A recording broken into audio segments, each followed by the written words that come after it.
Hello, this is the Dream Nomad. Today's conversation will be devoted to how Muhammad's thinking was shaped into a system of views that held together character, speech, and institution. We will focus on those moments of his thought that explain why revelation became not just a spiritual experience, but a normative force setting the rhythm of personal and social life. This is important because it concerns how one human resolve turned into a way of speaking about duty, justice, and authority, and why that way continues to influence everyday practices. The listener will take away an idea of how this moral architecture was formed, from the spoken word to the order of institutions, from intention to legal forms. Tell me where you are listening from now and what time it is for you. Write it in the comments. I'm always curious to see the geography and timestamps. If you want, take a few deep breaths, relax your shoulders, and keep your breathing steady. This will help you listen without tension. Now, a brief historical human context. The political and cultural environment of Arabia in the early 7th century was a complex network of kin ties, commercial routes, and oral tradition. Cities and caravans exchanged goods and stories. Tribal honor and hospitality shaped everyday norms of interaction. In this environment, the word had visible power. Poetry and public speech could change reputation. A contract was laid by word and backed by clan promises. Such a position of language made any claims of divine revelation immediately socially significant. People were used to trusting voices that did not merely speak, but embedded meaning into the flow of shared expectations. Revelation, as a phenomenon, should be considered not only as a moment of individual experience, but also as an institutionalization of a response to a crisis of moral cohesion. Existing practices for regulating relations sometimes proved insufficient for growing trade and social ties between tribes. When demanding and structured speech appeared, announcing obligations and prescriptions, it simultaneously offered a new scale of assessment for personal responsibility and public norms. In this sense, the emergence of Muhammad as a thinker coincided with the appearance of a language that could claim universal applicability in the life of the community. Briefly on his development as a thinker, the reputation of an honest merchant, withdrawn seclusions, and a tendency to reflection created the preconditions for Muhammad's words to be perceived as morally significant. His speech rapidly acquired a form in which individual utterances became guides to action. This process contained two interrelated movements. On the one hand, the fixation and repetition of oral formulas, and on the other hand, the attempt to link these formulas with practical rituals and norms of behavior. What at first looked like a sequence of utterances became a network of prescriptions by which people could measure the correctness of actions and motives. The first key point in this network is how the very idea of revelation functions as a normative source. Revelation in this context sets a scale. What is spoken soon after the experience acquires the character of an obligation. This is a structure where a statement has force, not because it is academically proven, but because it is embedded in a repertoire of meaning applicable to actions and institutions. Such an arrangement turns fidelity to the word into an ethical practice. Listening becomes a responsibility, and the spoken word becomes an act with consequences for personal integrity and social order. Clarifying this idea with a simple example helps to understand the mechanism. When a word is uttered as ritually significant, it becomes a reference point for everyday choices. Commercial honesty, allocation of duties, and care for the weak acquire not a conditional moral evaluation, but a mandatory character. The consequence of this is the strengthening of ties between personal conscience and the form of social organization. The result is a phenomenon in which fulfilling a prescription becomes a way of maintaining the social world, and neglect becomes a threat to its stability. The next aspect is related to how a discipline of expression is formed. Speech that claims normativity requires a certain precision. Words are weighed, formulas are repeated. Society learns to rely on oral and then written memory. This leads to two practical consequences. First, words acquire standardized form and cease to be one-off confessions. Second, the articulation of the norm becomes an instrument for shaping character. The pronounced formula returns to life through rituals, discussion, and application to concrete situations. This is how the habit of thinking in terms of duty and intention is formed. This thought smoothly leads to the idea of intention as an ethical axis that accompanied the formation of the value system. The inner direction of the will is equated with outward action, and evaluations of deeds begin to take motivation into account. Such an evaluative procedure transforms morality into a subtle technique. Not only the form of the act matters, but also its antecedent in consciousness. For society, this has practical meaning. It becomes possible to propose ways to distinguish sincere care from formal compliance with norms, thereby preserving the meaning of prescriptions from mechanical repetition. The path to formulations went through speech practices that linked the dominant metaphysics with everyday tasks of community governance. Assertions about divine will became the basis for rules, rituals, and institutions.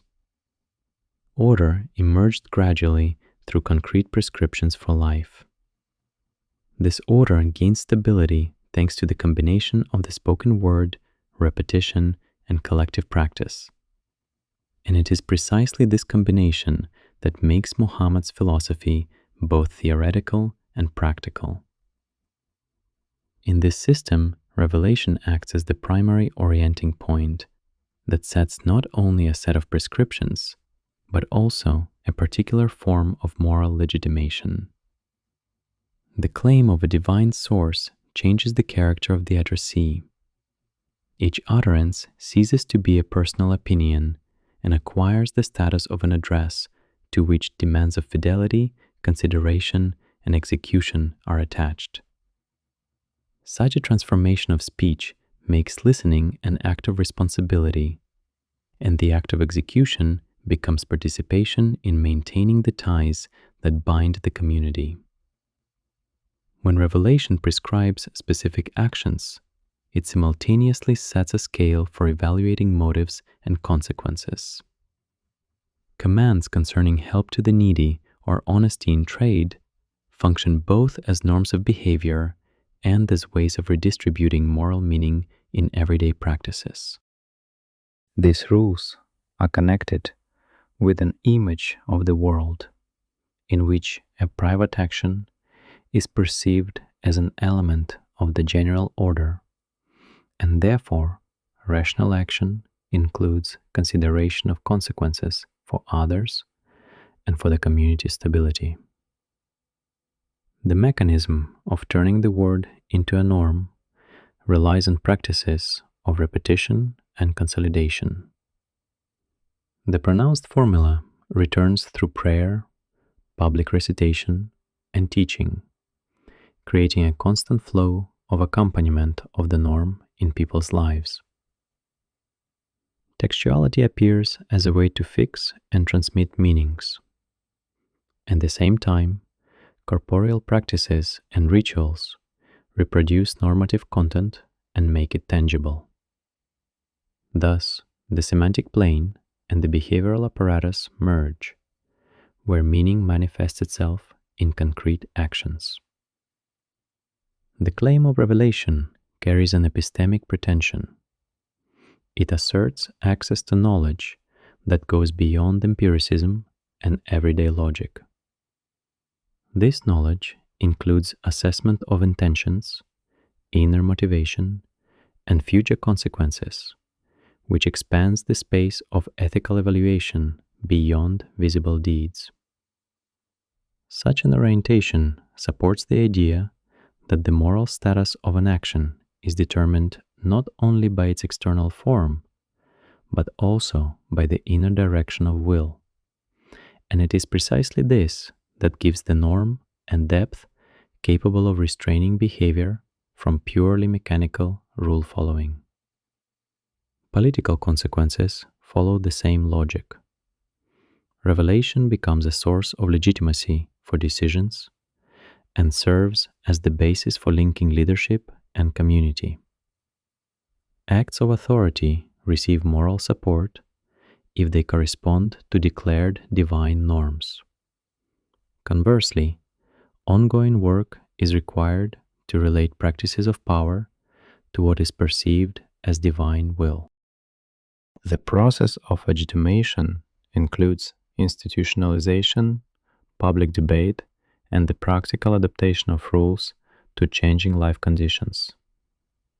The emergence of interpretive practices serves to resolve tensions that arise when universal statements are applied to concrete situations.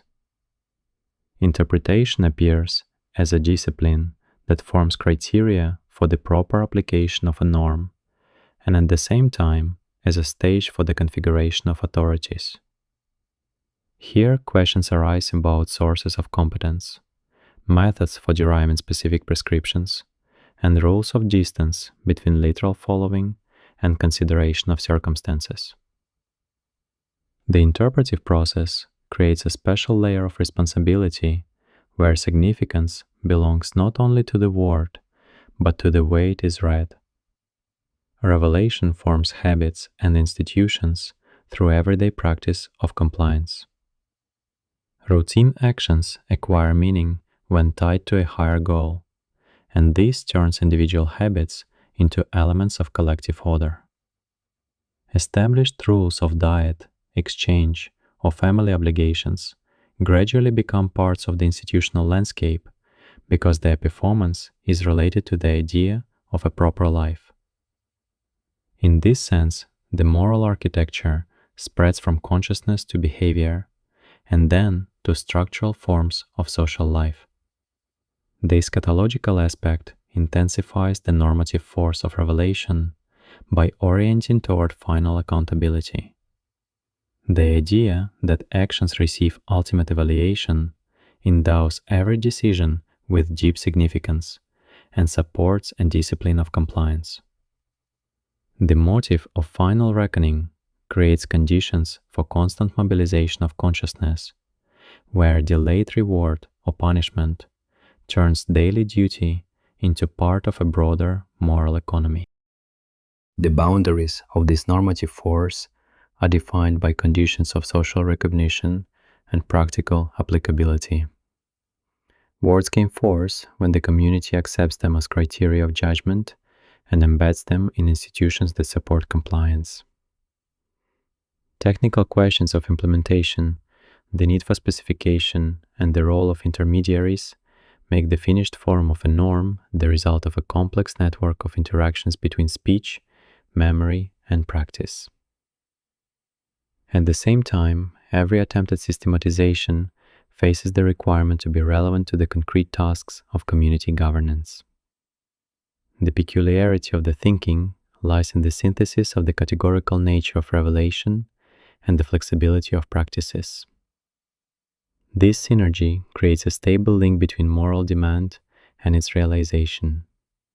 The word gives direction, interpretation adapts it to specific conditions, and institutions secure its applicability. The role of the leader in such a system consists not only in proclaiming norms, but in demonstrating their stability through his own behavior, in supporting procedures that preserve the meaning of prescriptions amid changing external circumstances. The philosophical outcome of this process is that revelation functions as a way of linking an ontological picture of the world with an operational ethics of behavior. It offers a picture of meaning in which personal motivation, social obligation, and institutional form are mutually conditioned. This approach turns morality into a practical science of life, directing actions toward maintaining order and preserving meanings that give communal life its shared character. Muhammad's speech is shaped as an instrument that structures not only words, but the lives of those who rely on them. A declaration uttered with the confidence of a prophet performs the function not merely of informing, but of creating obligations. It has performative power and the ability to change things in the social fabric. This performativity requires discipline. The oral tradition becomes an environment where each utterance is tested through frequency of repetition, conformity with memory, and the ability to withstand public scrutiny. The organization of the discipline of speech includes rules of courtesy and regulations of candid communication that turn the speaker into a responsible person. Tone, attention to truth, precision of formulations, and readiness to bear consequences for what is said become criteria of moral maturity. Such a technique of working with speech protects the community from the chaos of utterances and turns communication into a practice where word and action are in constant reciprocal relation. The word influences action, and action confirms the word. Public declaration of ideas through utterance secures them as objects of collective attention. Regular reading and pronunciation of texts create a shared memory that preserves the meaning of utterances beyond personal variability. When a community repeats phrases, those phrases accumulate layers of interpretation and emotional support, making them available both as practical guides for daily behavior and as criteria for evaluating actions. The authority of the word rests on practices of verification and on social agreement about the speaker's competence. The process of establishing trust includes checking the consistency of utterances, their conformity with the model of righteousness, and the ability to withstand criticism in the public sphere. Speech recognized as authoritative becomes a foundation of norms because society acknowledges its source and is willing to align its everyday practice with it. The technique of internalizing speech implies training through repetition and compression of meaning into concise formulas. Short sayings are easier to retain in memory and serve as support when making decisions under pressure. Such formulation helps to transfer abstract moral principles into concrete situations where a quick reference is needed, and the task is to minimize the gap between word and deed, between principle and practice. The power of words is complicated by the necessity of interpretation, and therefore the division of competences becomes a significant element of social practice. Trust in the speaker and confidence in his interpretive abilities transform speech into an institutional force that regulates organization of everyday space. Recognition of competence forms a model in which the authority of speech spreads through the vessels of institutions and social roles. The context of the utterance often changes the weight of the word, so the discipline of speech includes careful management of circumstances. Place, time, and audience affect how binding a statement is considered. This generates a practice of caution, assessing the moment, specifying addressees, and striving to adapt the form of the utterance to goals in order to preserve its normative force without losing semantic precision. The ethical side of speech manifests in the demand for sincerity and honesty. The speaker's intention becomes an object of evaluation because the moral value of an utterance is determined both by its content and by motivation.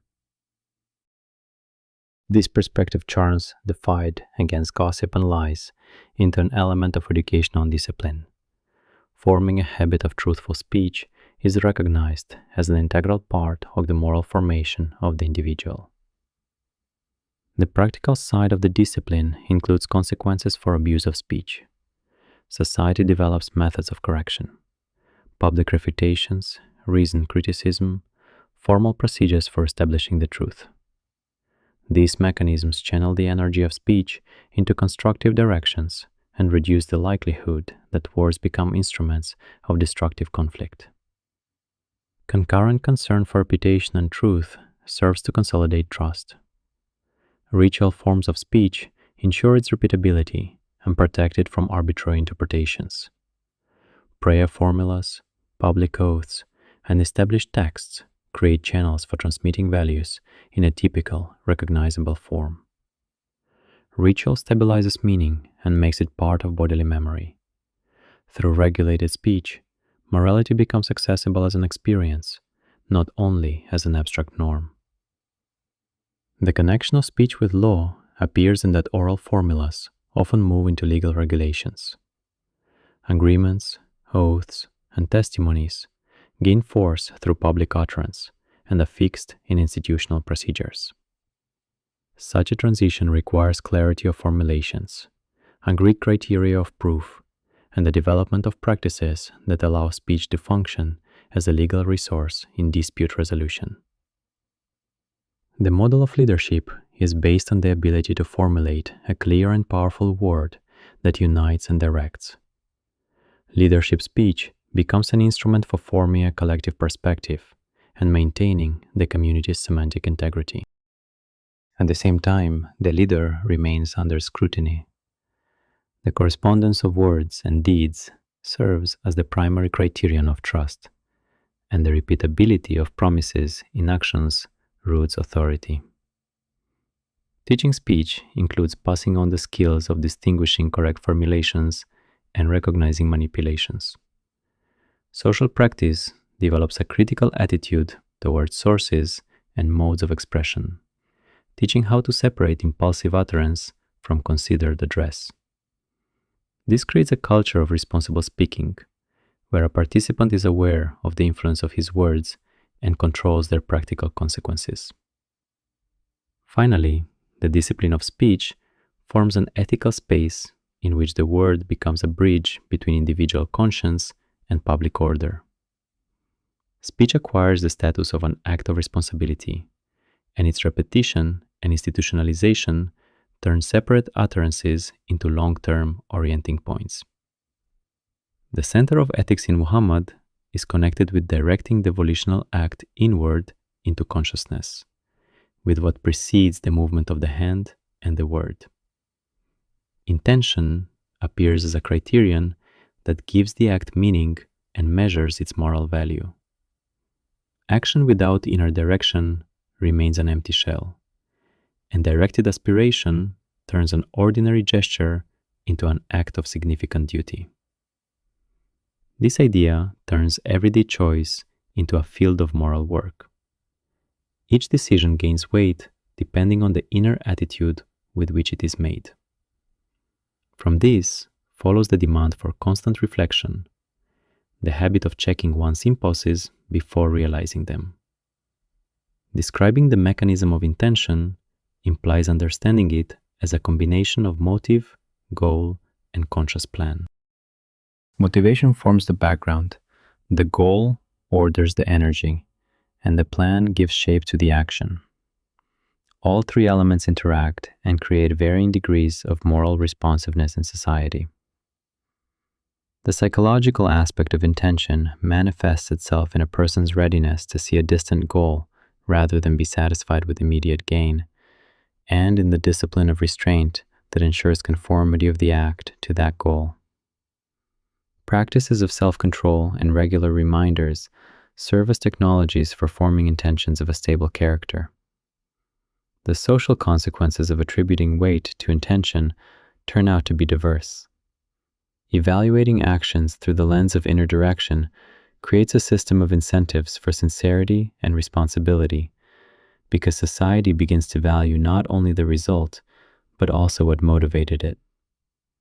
Such a structure prompts the development of institutions that check, record, and recognize intentions, not reducing them to guesses, but relying on the consistency of behavior and testimony.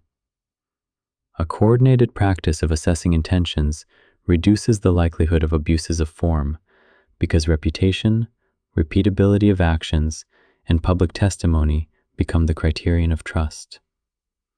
The legal aspect includes rules that take the inner component into account when making decisions and assigning punishments. Legal logic in such systems allows different qualification of similar actions depending on motives and goals. An intentional act is considered differently than an accidental one, and intention functions as an element that changes the severity of consequences. This requires the development of procedures that allow assessing intention without direct access to a person's heart. The speech of witnesses, consistent actions, and open confession become important evidence.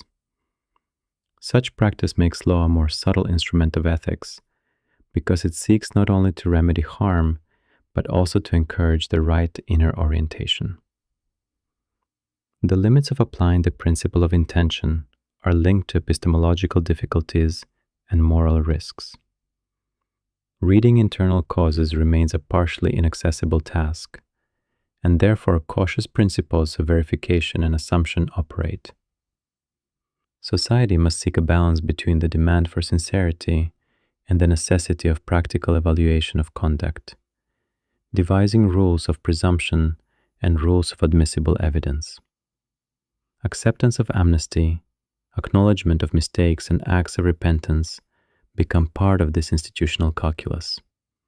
An inner change, confirmed by outward steps, acquires the status of a new intention. In religious practice, intention functions as a condition of the validity of ritual and as a factor that influences the perception of an act by higher levels of meaning. Ritual gestures gain meaning only when accompanied by the appropriate inner disposition. Mechanical repetition without heartfelt orientation remains without moral reward. Training attention and meaning in ritual forms serves to cultivate intention. Repetitions, pauses, and concentration work as technologies for transforming automatism into a conscious behavioral tradition. It is here that the causal practical link between microscopic acts and the overall moral orientation of life is revealed.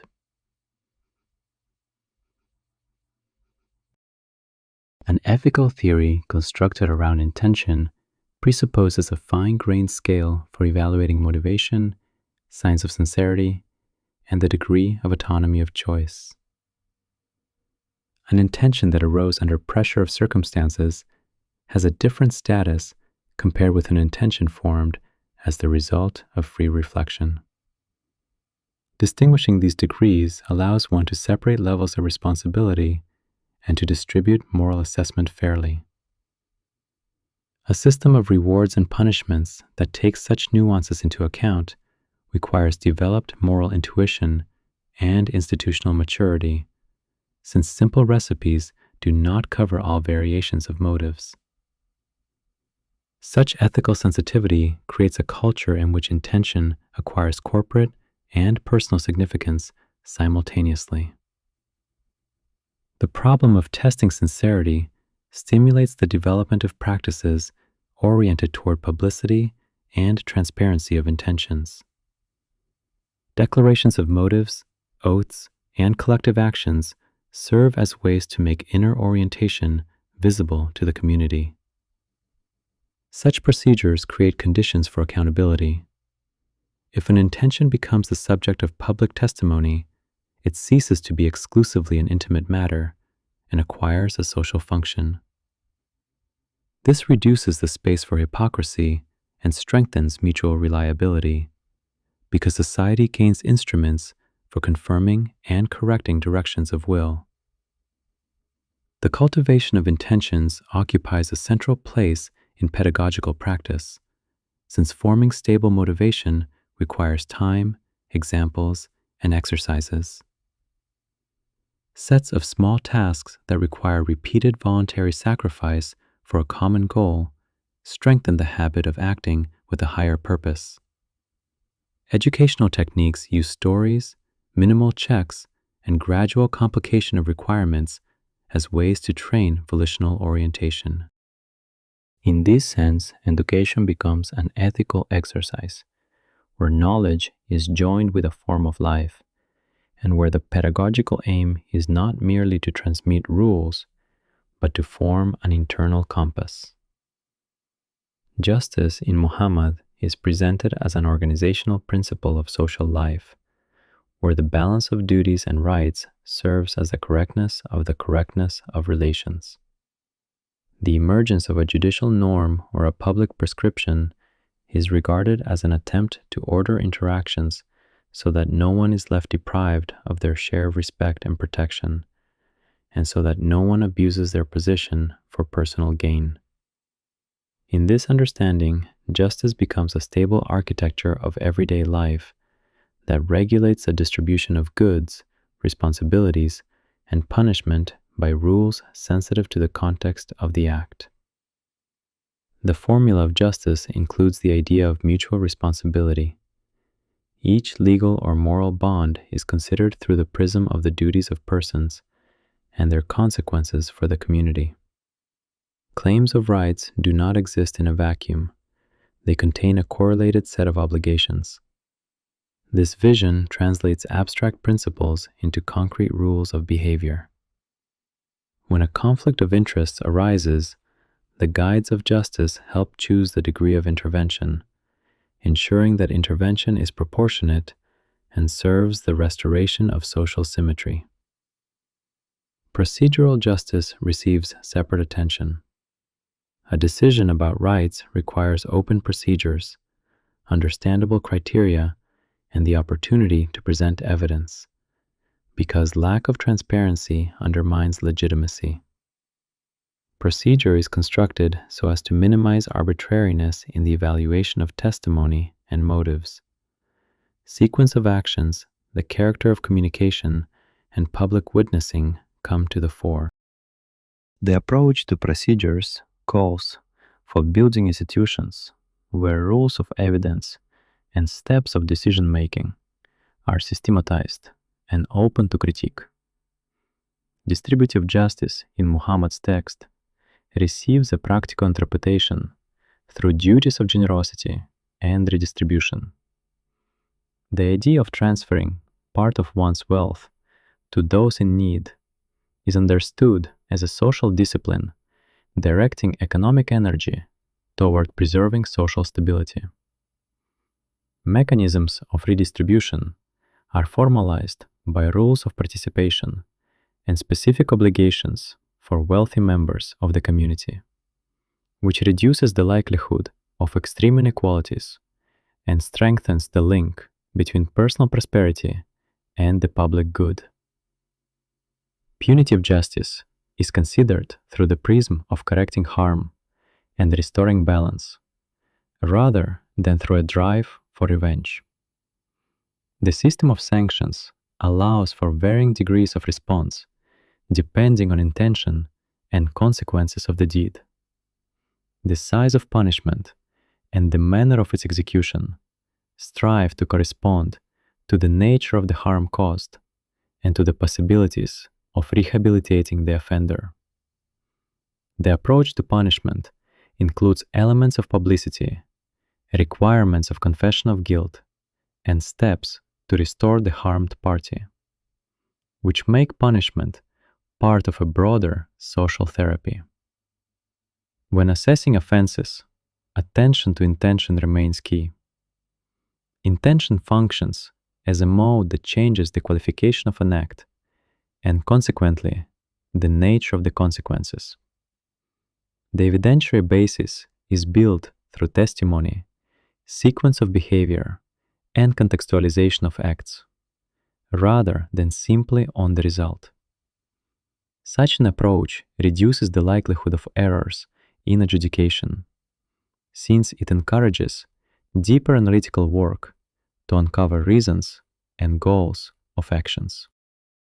The ethical limits on applying the principle of justice manifest in the problem of uncertainty of knowledge and the limitations of social institutions. Evaluation of motivations and internal states remains partially inaccessible, which demands caution in the qualification of deeds. Formation of standards for admissible evidence and procedures for appeal provides system flexibility, allowing correction of decisions in light of new information and recognizing human capacity for change and repentance. The interaction of justice and leadership is framed as a practical link between the norm and its embodiment. A leader claiming moral authority is obliged to demonstrate commitment to just procedures, to serve as an example, and to make decisions that strengthen trust. The reputation of governance is composed of a sequence of actions that confirm commitment to rules and of the ability to acknowledge mistakes and take restorative steps if balance has been disturbed. Institutions that implement ideas of justice are designed taking into account the need for predictability and adaptability simultaneously. Legal and administrative structures contain rules that ensure repeatability of decisions, as well as mechanisms for their revision. The architecture of these institutions combines fixed norms for basic stability and procedural frameworks for resolving disputed cases, where interpretation and assessment of specific context are important.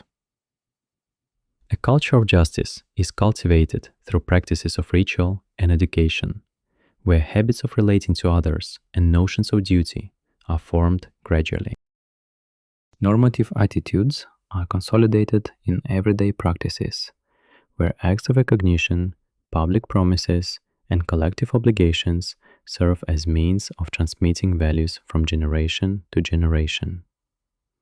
Such pedagogy is oriented toward instilling the habit of seeing the consequences of one's actions for others and toward developing the skill of structuring relationships in accordance with common rules.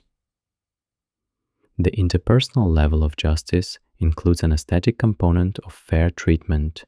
Speech, manner of listening, and attentiveness to circumstances create an environment in which the sense of justice becomes tangible. Small forms of respect, for example, proper conflict resolution and willingness to listen, produce the impression of a just environment no less than formal sanctions. This small everydayness serves as a test of the resilience of social norms, because regular practice accustoms people to respecting procedure and to the readiness to act within rules. The concept of the limit of force and the application of sanctions articulates demands for proportionality and restraint of power. Politics in Muhammad appears as a continuation of moral demand, where care for order and the welfare of society becomes an obligation deriving from the moral infrastructure. The reason for this attachment to politics lies in the fact that moral prescriptions have social consequences, and without institutions, these consequences remain fragmentary. For this reason, the moral world is transformed into organizational rules and collective practices. The arrangement of political duty includes regular procedures for decision-making, distribution of roles and responsibilities, and public accountability, because transparency makes the legitimacy of decisions durable and subject to correction. The consequences of this approach manifest in the formation of order, perceived as legitimate, when decisions are open to discussion and when they are structured to maintain social symmetry between rights and obligations. Political duty is considered a duty to the community, expressed in concrete practices of managing resources and conflicts. It is a duty that requires constant reference to normative criteria. The arrangement of governance relies on the rule of open justification of decisions, and on a system of responsible intermediaries who offer explanations and accept critique. The social effect of this method lies in the reduction of chaos in the distribution of power and in the possibility of peaceful dispute resolution, since participants know the rules and understand the bounds of permissible behavior.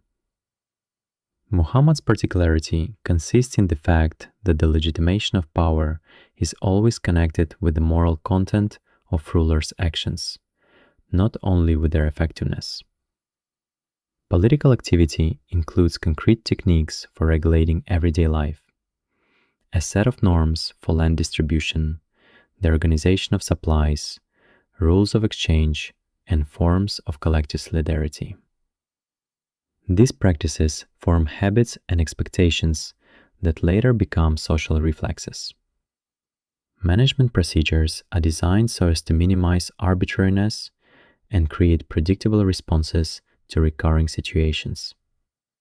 When institutions operate according to understandable algorithms, people learn to calculate their steps, which strengthens the social contract and reduces cycles of conflict. Legitimization of power implies an obligation to listen and to align decisions with public needs. This aspect of political morality turns power into a public practice rather than a closed trajectory of personal will. Mechanisms of listening include public deliberations, witness testimony, and the possibility of appeal. Because acknowledging the arguments of the other side serves as a means of testing the correctness of their actions. Political norms thus prove to be dynamic. They fix frames and at the same time allow their adjustment on the basis of new facts and new moral considerations. In Muhammad, such flexibility is combined with clarity of principles that set the vector of adjustments. Normative limits of political duty fix which means are permissible in achieving ends, and which means require additional moral justification. By opening the space for coercion, public authority acquires the obligation to explain reasons proportionally and to publicly accept the consequences of its actions. This creates a kind of responsibility to explain, where each measure must be correlated with the common good and with the possibility of restoring justice after its application. The most important principle is to restrain power from self-sufficient use of force. Every intervention must be justified and subject to review procedure. Political duty at the leadership level requires a mode of action that demonstrates respect for procedures and willingness to acknowledge mistakes. Such a practical mode serves as a marker of trust. When a ruler openly reproduces rules and allows space for critique, society perceives the connection between norm and its embodiment. Trust accumulates through a sequence of decisions that show that power acts in the interest of the common good, and that mistakes are acknowledged and corrected. For Muhammad, this meant a priority of practical honesty, where moral authority is consolidated through daily efforts to preserve equilibrium.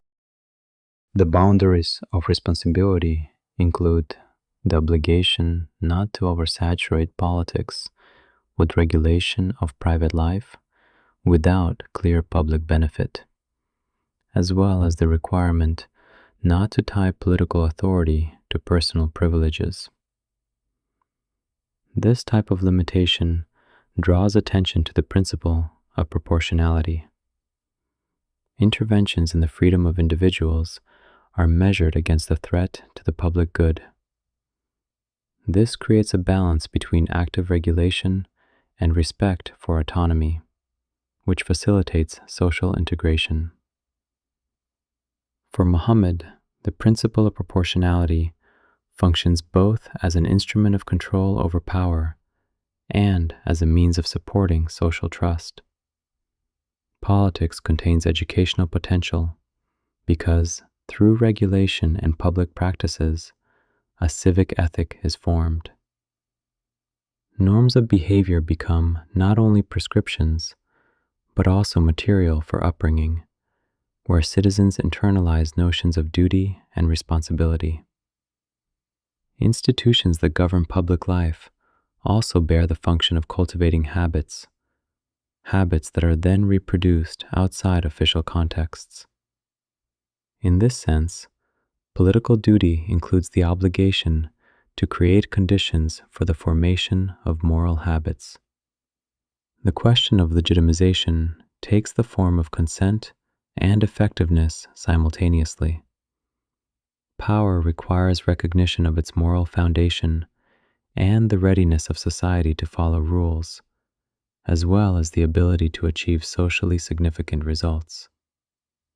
The mechanics of confirming legitimacy implies dialogue between those who govern and those who obey, where rights and duties are constantly reconciled.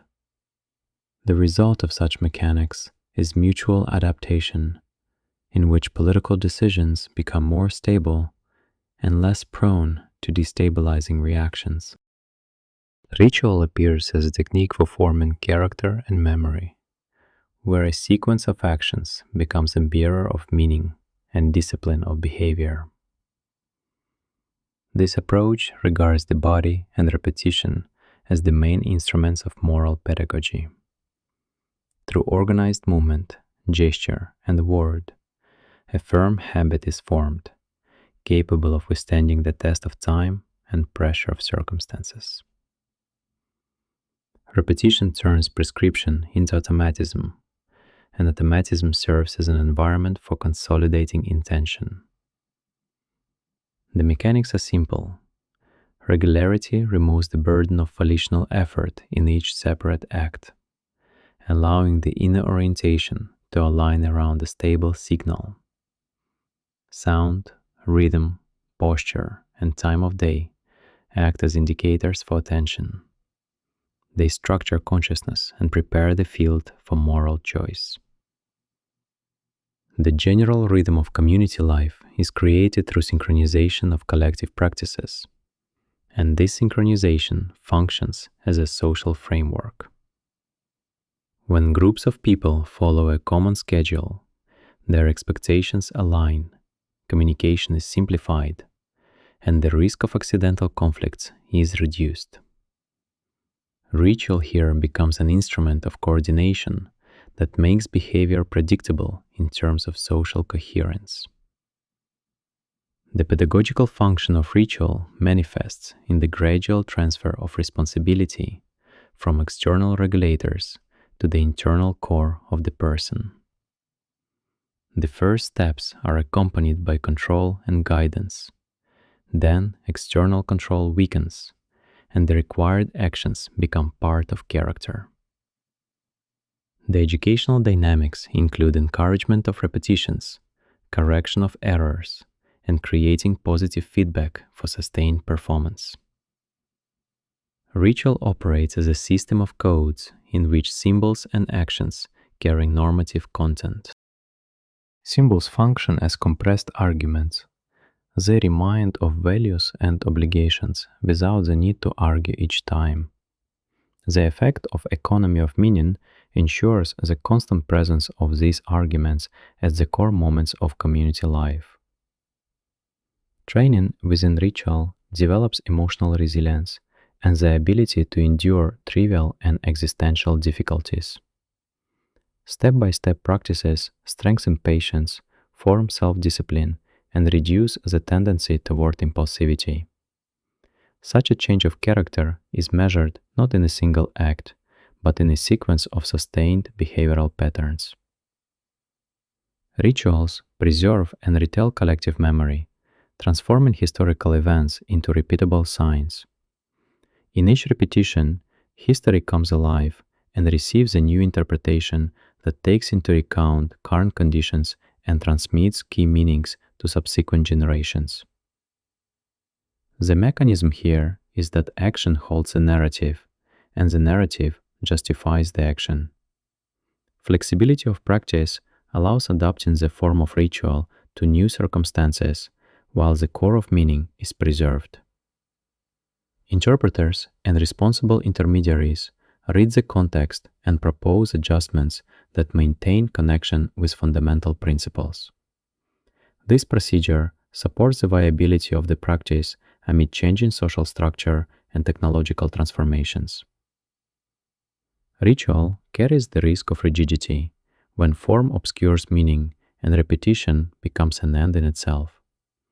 A system of functioning practices contains built-in mechanisms of reflection and control, public explanation, criticism, and the possibility of renewal. Such means limit the tendency toward formalism and return attention to the essential grounds of actions. Daily practices and collective ceremonies form a practical handbook of virtue, where examples are applied directly in everyday life. One or two brief illustrations are sufficient to understand the mechanics. A regular act of generosity transforms economic behavior, and collective resonance strengthens the sense of responsibility for others. These simple techniques influence the distribution of attention and resources in the long term. The connection between ritual and speech is manifested in that oral formulas and verbal repetitions direct the semantic load of action. Speech structures intention, and intention gives the act moral evaluation. Thus, everyday formulas become a bridge between normative demand and concrete deed. The inner voice is activated through external words and gradually becomes self-directed. Ritual retains relevance as a way of maintaining moral political order and individual formation. It makes obligations feasible, reproducible, and verifiable. As a result, personal discipline and social order become mutually reinforcing elements, where each repetition cements the web of meanings on which communal life is built. Knowledge appears for Muhammad as a practical capacity to connect revelation and everyday choice. It sets criteria for action and at the same time demands responsibility for its consequences. The reason for such centralization of knowledge is that text and word by themselves do not cover all situations encountered in life. So a way is required to translate general principles into concrete decisions. The arrangement of this translation consists of several interrelated components: respect for the text, study of context, the trajectory of transmission of the teaching, and personal effort in interpretation. The consequences of this arrangement are visible in the organization of public authority and in the expectations placed on those who give guidance. Knowledge secures the legitimacy of an act and makes it accountable to historical memory and moral assessment. The boundaries of the procedure are defined by a continual openness to refinement and criticism. And for Muhammad, the very idea of knowledge is linked to a moral task, the striving for just application of principles. The epistemology the thinker adheres to connects word and action through demands for clarity and consistency. Reliance falls on the oral tradition and on the practice of teaching, where transmission of knowledge includes methods of verification, conformity of expression to the general meaning, coherence with prior testimonies, and suitability in practice. Such an arrangement makes it possible to break complex questions into successive steps, establishing facts, checking sources, analyzing consequences, and issuing a decision. The consequences of applying the method manifest in the stability of norms and in how society processes doubts into enduring customs. The limitation of the method is that without discipline in methods of verification, the risk of arbitrary interpretation expands. For Muhammad, the key is the demand for honest transmission and motivated understanding. The act of interpretation is considered an act of responsibility, not a professional service. At its core lies the requirement of sincere striving for the welfare of others, which guides the choice of arguments and prevents engaging in argumentative display for personal influence. The mechanics of this moral requirement reveal themselves through assessment of intentions and effects. Intention shapes the field of permissible decisions, and the predictable consequences become the criterion of verification. This turns knowledge into a form of public service, where authority grows not from status, but from the correspondence of words to real improvements in people's lives. The boundary here is formed by the impossibility of absolutizing private judgment. For Muhammad, knowledge remains an instrument for upholding justice, not for consolidating power. The procedure for establishing authenticity includes systematic work with the chain of transmission. Teaching is preserved in the sequence of witnesses and in the practice of repetition. This creates a network of responsible persons, each of whom bears part of the evidentiary base. Such an order functions as a way to guard against accidental distortion and as a means of privileging collective memory over individual cleverness. The consequences of such an order are seen in respect for tradition and in the high value of testimony transmitted by reliable means. Limitations arise when emphasis on the chain obscures the meaning of the text. The response lies in continual evaluation of content and its relevance to current conditions, which is a characteristic feature of Muhammad's approach. Intellectual practice includes the method of interpretive effort, a concept that can be understood as a demand for active reflection and analytical labor. This method unites knowledge of language, history, customs, and logic, giving complex questions a structure for sequential consideration. The result of this approach is the ability to apply principles to new circumstances and to maintain the connection between universal prescriptions and particular situations. The limits of effort are set by requirements of honesty in presenting argumentation and openness to critique from peers and competence. For Muhammad, effort in interpretation is regarded as virtuous work linked to the public good. The collective aspect of knowledge manifests in institutions where joint discussion and collective evaluation serve as filters for decisions. The organization of such discussions implies procedures that allow identification of consensus and pinpoint disagreements, as well as fixing a general approach to rely on subsequently. The practical effect of collective work is expressed in the stability of public rules and in the possibility of adjustment when new data appear.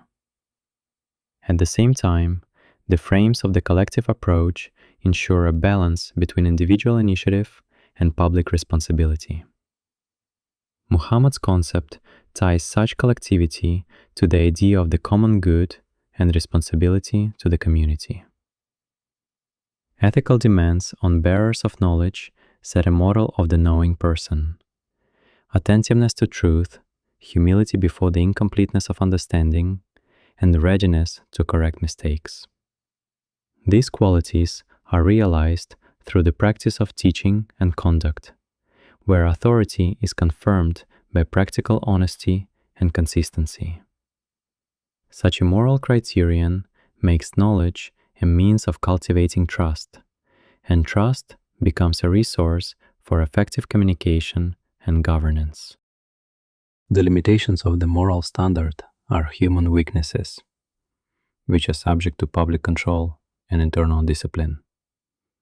For Muhammad, the moral qualities of the interpreter stand on a par with technical competence.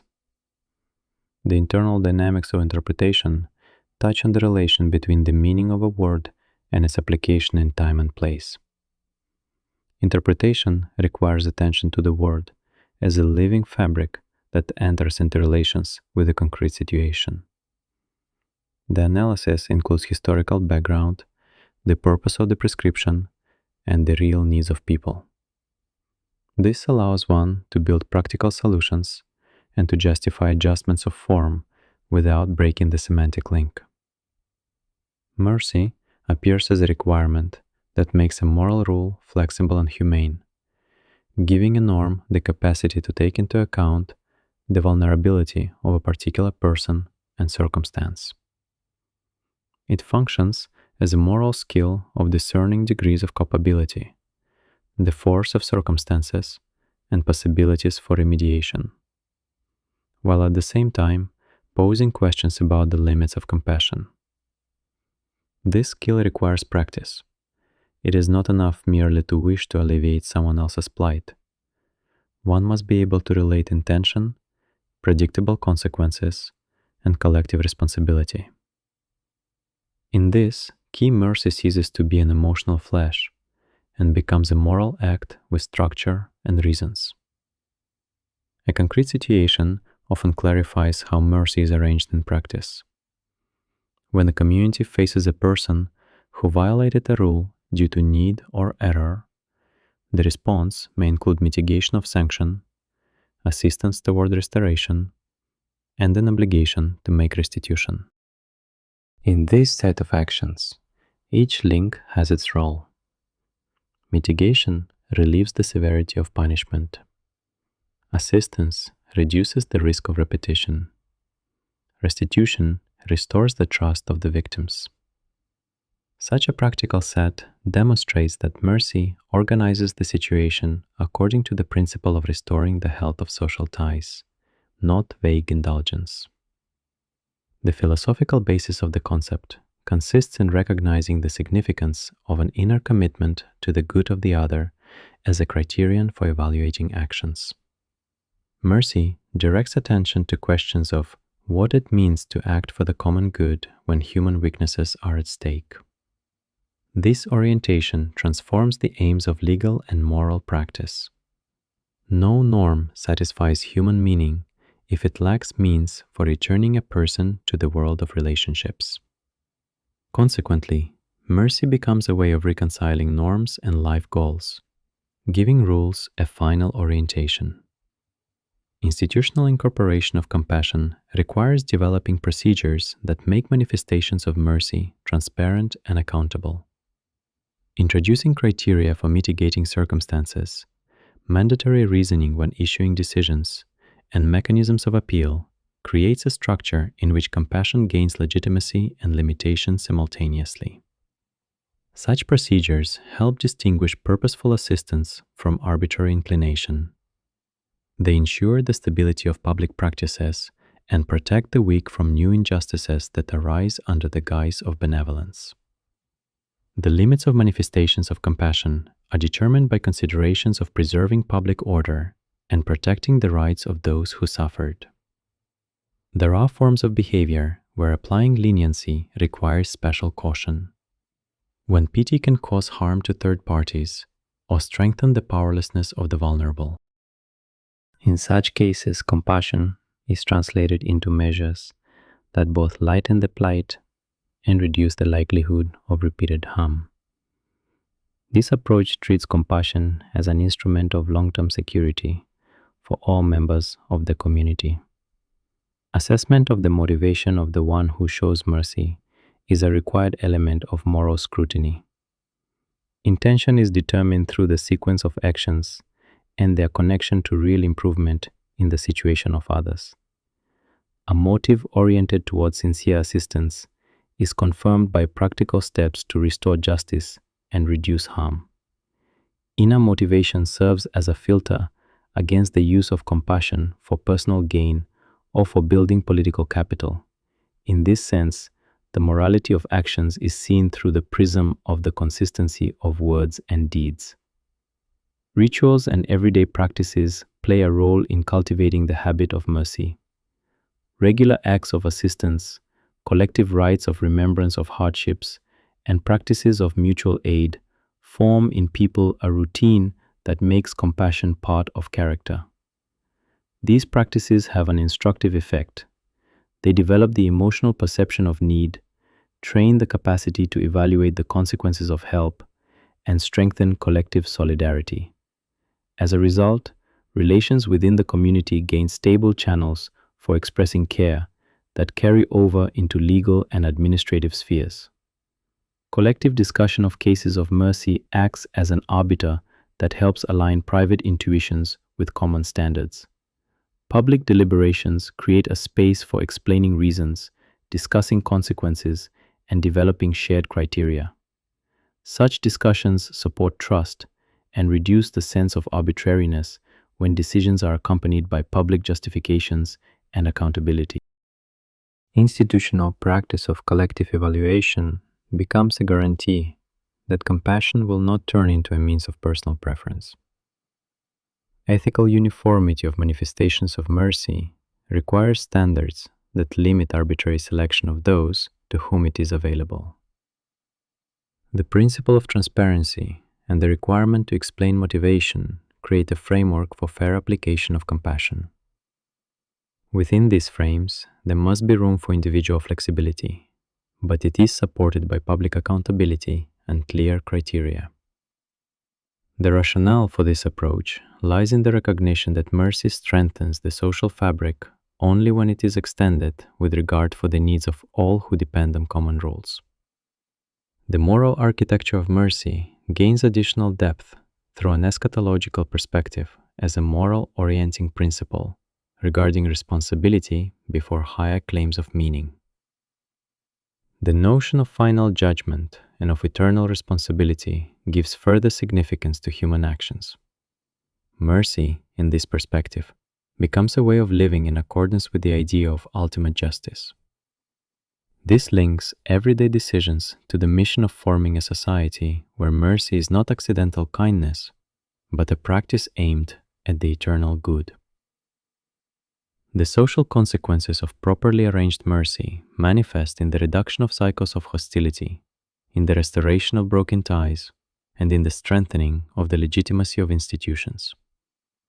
Muhammad's project of social order appears as a deliberate work to make moral demands part of the everyday organization of life.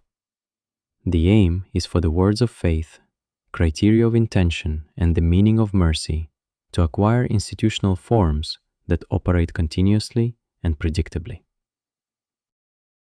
A norm is embodied through structures where rules do not hang in the air but bind people into networks of duties and rights, where each duty has acceptable procedures for execution and verification. The meeting place serves as more than a physical space. It is the center of social relations where habits are formed, decisions circulate, and rituals that give meaning to communal actions are repeated. The practice of payment ceases to be a private gesture and becomes a mechanism of resource redistribution. Judicial procedure becomes a way to restore order and trust. Consultation becomes a practice of collective decision-making. Each such institution assigns functions and expectations by which people orient themselves in complex situations. The open question about the inevitable clash of the stability of rules with the diversity of concrete situations is resolved through combining fixed texts and interpretive procedures. Texts provide a support, and interpretive procedures create a path of adaptation. Procedures include public argumentation, criteria for recognizing authority, and methods of appeal, so that changing practice requires stages of discussion and justification rather than impulsive decisions. Leadership takes the form of a public duty. Governance is understood as service that itself is subject to scrutiny. Power gains legitimacy through the exemplariness of a leader's behavior, who aligns his actions with common norms, and through institutional mechanisms of accountability that link decisions to collective responsibility. Examples of such mechanisms include calling for consultation on contentious issues, public reporting to the community, and rules on the transfer of power that reduce arbitrariness and strengthen trust. The economic side of the social project is embodied in norms of property, obligations of mutual assistance, and forms of redistribution. Regular and structured obligations to support those in need invest the economy with a public purpose. Money and resources circulate in bonds of solidarity rather than remaining a private reserve. Such an arrangement reduces tension and creates predictable networks of interdependence in which property relations carry moral content. Procedures for conflict resolution seek to unite justice with the restoration of relationships. Mediation, the requirement of restitution, steps to include the injured in the resolution process, and plans for rehabilitating participants. These elements work together so that exiting a conflict means not only punishment, but also the possibility of returning to communal life. In this sense, punishment is understood as an element of restoring the health of the social fabric, not as an end in itself. Education supports institutions through the continual reproduction of habits and models. Schooling, familial transmission of practices, and regular collective actions form citizens who are familiar with norms and able to act within procedures. Teaching is aimed not only at transmitting knowledge, but also at forming the capacity for self-restraint, readiness for responsibility, and a sense of duty toward others. Criteria for the legitimacy of epistemic authority become part of the institutional architecture. The practice of interpretation requires clear algorithms. Who has the right to make decisions? On what grounds are they contested? What examinations or checks confirm competence?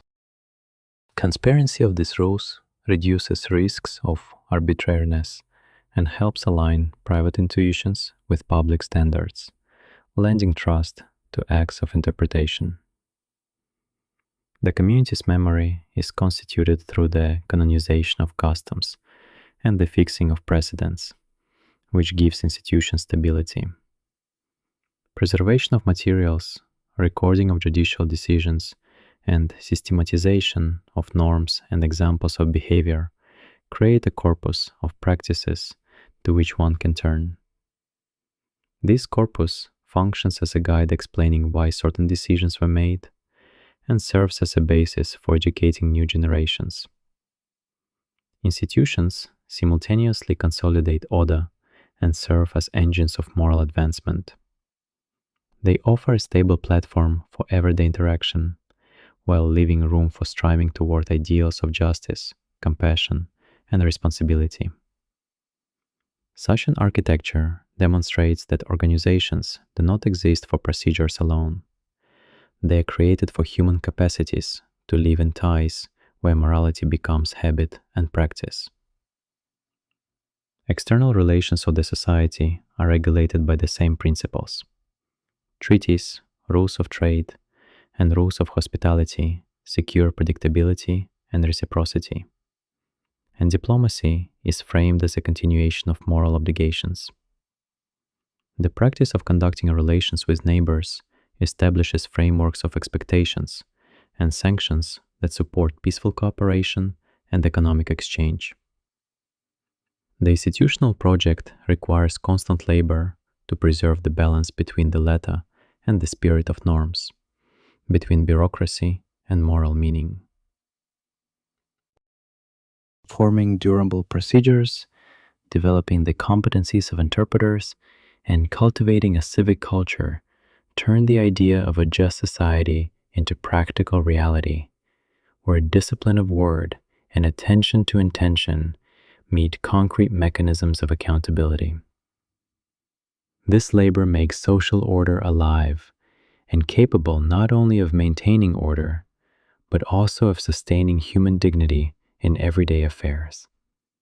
Eschatological motives serve, for Muhammad, as a source of discipline for practical life, turning ideas about the end into an instrument of moral concentration. The end and subsequent recompense function as a morning light for daily affairs. Each action receives a frame in which its significance is determined not only by immediate effect, but also by the perspective of eternal responsibility. The notion of judgment gives words and deeds a weight that is repeatedly returned to everyday practice through reminders and rituals and texts. This perspective organizes attention to particulars because particulars accumulate and gain meaning in the final accounting. Muhammad's image of time includes a linear perspective in which history moves toward a moral denouement, and this denouement is called upon as a reason to strengthen social bonds. When a community lives with the thought of an upcoming accounting, forms of interaction become more measured. Promises, transactions, and judicial decisions are evaluated by their conformity with the notion of just recompense. This affects the architecture of institutions. Rules are recorded and checked so that they can be linked to an ethical purpose across a long horizon. The publicity of responsibility acquires additional significance in such a context. Fear of judgment and hope for mercy are joined in the same motivational network, creating an emotional range suitable for cultivating responsibility. Hope prompts striving for good through encouragement and maintenance of effort. Fear strengthens restraining mechanisms capable of preventing destructive steps. Rather than operating on only one of these effects, these motives function together, where emotional impulses are translated into practice: repentance, restitution of harm, active assistance to those in need. The moral psychology of the community is organized through such a dynamic. Rituals that keep alive the memory of the afterlife act as regular reminders of finality and responsibility, and their role goes beyond symbolism. Prayer, fasting, gatherings, and reading of texts form recurring behavioral patterns that strengthen the ability to self-limit and to distribute attention ecologically. These practices function as trainers of moral habits: the habit of giving part of one's resources, the habit of acknowledging one's vulnerability, the habit of turning to the common. Through ritual, the notion of judgment acquires a bodily, habitual form. Reflection on the common end gives occasion to rethink legal practice. Norms acquire features aimed at long-term restoration and maintenance of sustained solidarity. Judicial decisions include elements oriented not only toward retribution, but also toward correcting consequences, returning the offender to the circle of responsibility, and compensating the victims. In this key, the law becomes an instrument that takes into account the final perspective and seeks to minimize long chains of harm. Right acquires a moral profile embedded in the horizon of the final reckoning. Political ethics are transformed through the expectation of a divine accounting. Power feels its duty as accountable not only to people, but also to a higher standard of justice. Leaders are instructed to consider their decisions in the light of an eternal assessment. Such an orientation limits the temptation to arbitrariness and shapes practices of accountability and public responsibility. At the same time, public institutions gain internal reinforcement through cultural expectations that the ruler's actions have consequences beyond the immediate time. Ethical restraint on power becomes a stable feature of political life. The eschatological perspective stimulates solidarity in practical forms of aid, because helping another is perceived as an investment in the final reckoning, and self-sacrifice acquires moral returns. Regular obligations to support the vulnerable become an expression of faith in a just resolution of history, creating economic patterns that stabilize society. This link between eternity and concrete redistribution of resources makes charity a systemic element of life rather than a fleeting act of goodwill. Pedagogical work relies on eschatological images as a means of forming sensitivity to responsibility for one's deeds. Education includes stories and examples that show the consequences of choice on the scale of a whole life, and such narratives develop an imagination capable of integrating personal history into the shared history of humanity. Upbringing is oriented toward forming the habit of thinking about consequences, cultivating the capacity for long-term planning and readiness for self-correction. This work with the imagination makes moral demands vivid and accessible. The community's memory function acquires an additional dimension through eschatology. Archiving decisions, fixing precedents, and canonizing examples become elements of preparation for the final reckoning. Preserving examples of just and unjust behavior helps navigate complex situations and sustains collective self-reflection. Practices of remembering and transmitting meaning create the skeleton of collective responsibility to which people turn in moments of doubt and dispute. History functions as a resource for moral verification. Deepening the theme leads to the thought that notions of the end operate as a moral engine that transforms abstract categories into everyday actions and institutions. Faith in ultimate justice penetrates every layer of life: personal, familial, social, and political. Eschatological motivation makes it possible to unite the high ideal and mundane practices, creating a network of meanings that binds word, intent, and action into a single moral cycle. Such an approach turns notions of the end into a working technology of social life. Law, in Muhammad's view, appears as a form of moral design for society, where legal formulas preserve a connection with the notion of proper conduct and responsibility for actions. Laws prescribe not only external order, but also the internal economy of obligations. Who and in what cases bears restorative duty? Which goods are to be protected? Which relationships require public confirmation? This framing turns legal language into an instrument that translates abstract values into concrete behavioral requirements and institutional procedures. How are male and female practices reconciled with moral orientations through the law? The answer to this question determines how rules become habits. Forms of transactions, rules of testimony, and procedures for resolving disputes work as models of behavior that reproduce a notion of justice in daily operations.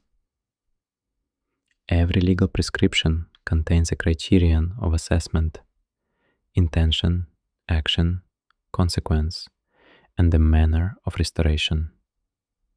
It is through such a sequence that legal norms guide people toward deliberate and responsible decisions.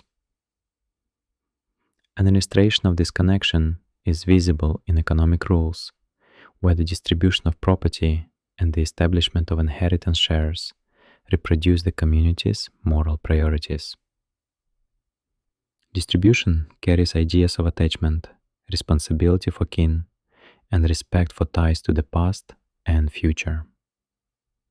Prescribed mechanisms of resource redistribution minimize prolonged conflicts and create an architecture of material solidarity in which law functions as a guarantee of the stability of social bonds, not merely as a set of procedures. Procedural prescriptions reflect the same ethical meanings, but on a different plane. Requirements for testimony, for oaths, for the publicity of judicial proceedings form a culture of truthfulness and transparency. Open procedures teach the community responsibility for words, restoring weight and consequences to the speech act. In this way, the law operates as a training device for fidelity to one's word. A witness who gives false testimony faces legal and moral consequences, and society gains a standard for assessing credibility and trust. Considering punishments and restorative measures shows that Muhammad's legal technique includes elements of correction and reintegration. Punishment acquires the meaning of restoring justice and preventing harm, while procedures of repentance and compensation serve as a bridge to the offender's return to the social circle. The legal logic on this variant focuses on reducing long chains of harm and on ensuring that damage is repaired, relationships are restored, and opportunities for amendment are provided. Interpretative practice becomes key to joining the letter and the spirit of the law. The interpreter's task is to relate a concrete case to general principles of justice, taking into account the particulars of circumstances and motives. The basis of such work is criteria that orient toward equity, compassion, and the long-term sustainability of decisions. Procedures of interpretation include analysis of context, precedents, and collective wisdom, which helps maintain a unified moral profile of the law amid the diversity of practical cases. Public enforcement of the law and its internal acceptance play complementary roles. Public recording and preservation of decisions form a standard of behavior to which people become accustomed through repeated practices. Keeping court examples, stories about justice, and the canonization of good decisions create a network of guides that operate in moments of doubt. Thus, the law functions as collective memory, preserving and reproducing those moral assessments the community considers significant. The state and administrative side of the law receives moral guidance through the idea of higher responsibility. Leaders perceive their decisions as subject to moral evaluation, which creates conditions for the institutionalization of accountability. Forms of scrutiny of power, procedures of consultation, and public justification of decisions then serve as distinctive markers of political ethics. Power operating within such frameworks acquires disciplining mechanisms that restrain arbitrary actions and preserve public trust. The educational function of law shows itself in how legal prescriptions form the habits of youth and new members of the community. Familiarization with rules through concrete cases, discussion of consequences, and practical exercises help embed values of carefulness in transactions, responsibility toward neighbors, and the ability to admit mistakes. The school of law in this sense becomes a school of moral habits, where legislative texts serve as teaching materials for practicing virtuous conduct. The economic component of legal ethics shows that property and obligations are seen as social relations with moral demands. Legal norms regulating trade, debts, and support for the vulnerable carry an impulse toward redistribution and care, turning the economic sphere into a space of responsibility. Links between economic practice and morality create incentives for systematic assistance and restrain tendencies toward accumulation that undermine collective stability. The concluding image of law as ethics in Muhammad's thought is the idea that the legal system is a technology of moral order. It organizes personal intentions, public institutions, the procedures of memory, and political accountability into a single system where each rule is aimed at preserving cohesion and minimizing harm. Law in this form is not detached from life. It is connected to everyday practices and to the notion that actions obtain eternal significance, which gives legal norms not only instrumental, but also spiritual fullness. The image of the leader in Muhammad's thought is built around the idea of service, where power is understood as an obligation to care for the integrity of the community and the moral formation of its members. Power here is presented not as the right to set rules arbitrarily, but as the responsibility to keep the collective on the course of values set by revelation. Every act of leadership is considered through the prism of consequences for trust, solidarity, and the capacity to adhere to common obligations. The practical power of example shows itself in the everyday habits of the mentor. His attitude toward promises, the distribution of funds, his treatment of the weak and of enemies becomes a model to imitate. These domestic gestures perform an educative function. People learn to recognize what is considered virtuous by observing what the one who leads does. A leader's behavior becomes a standard that is then reinforced through repetition and discussion in everyday situations. What makes a leader authoritative in the eyes of the community? The answer lies in a combination of consistency, transparency, and readiness to accountably explain decisions. Authority is born not from the force of the word, but from the ability to link personal actions to public duties, from the capacity to acknowledge mistakes and restore justice. Such an image strengthens the trust that ensures the collective ability to coordinate and endure trials. The consultation procedure serves as an institutional limiter of arbitrary power, and at the same time strengthens the moral legitimacy of decisions.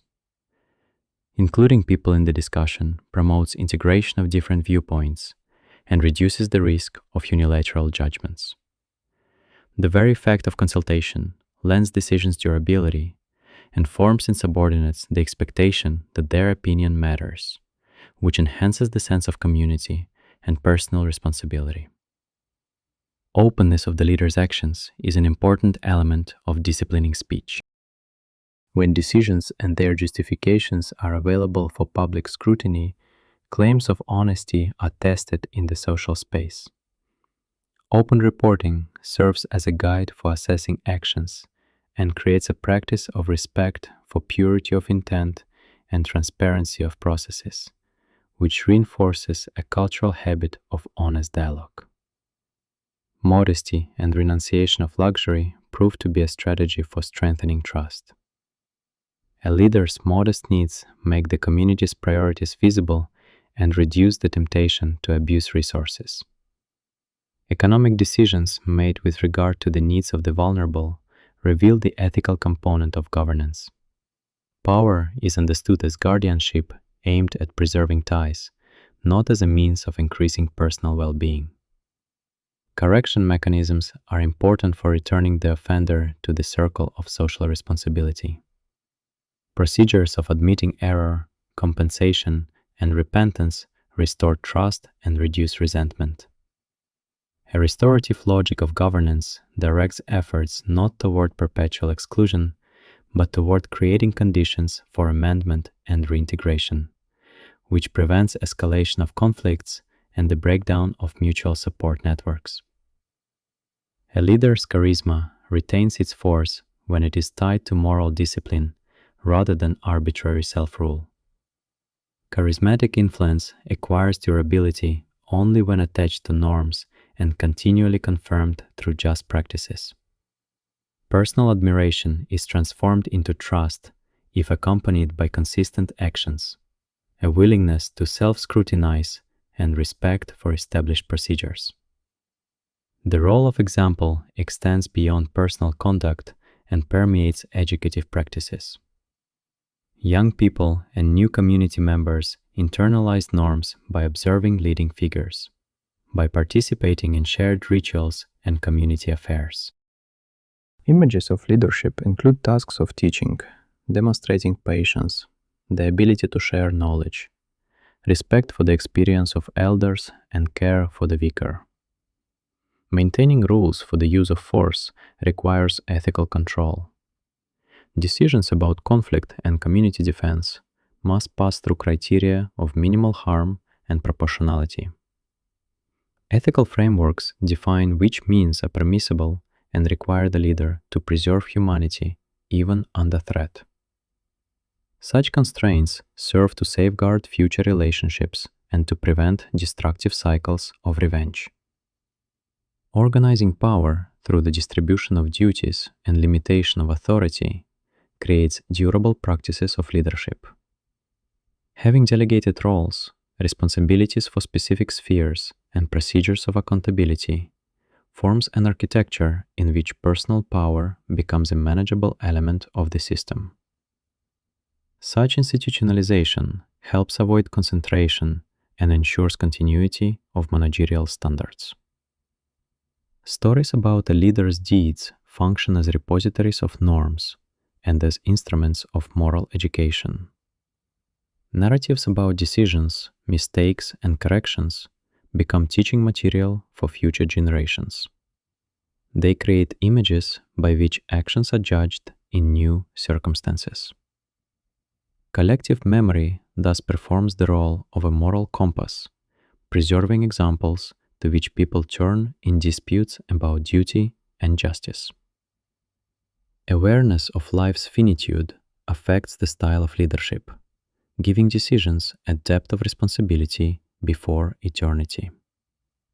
Realization of one's limitation and accountability to a higher assessment forms in the leader an attentiveness to consequences and a tendency toward humility.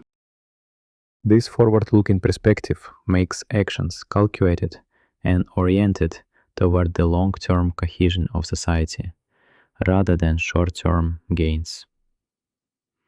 The image of the leader in this understanding combines governance and mentorship, law and service. Leadership practice becomes a way to cement moral habits, a way to set standards of honesty, care, and discipline in public life.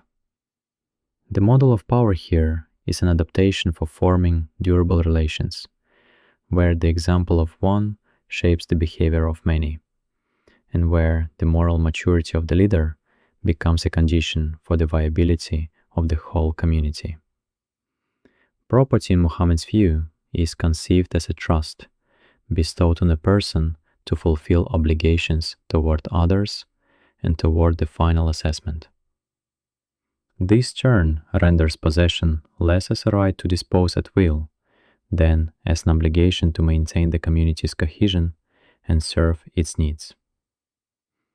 The notion of property as a mandate affects attitudes toward accumulation, the order of transfer of goods, and norms of interaction between those who possess surplus and those in need. Ritualized distribution of a portion of resources turns moral duty into a regular economy of care.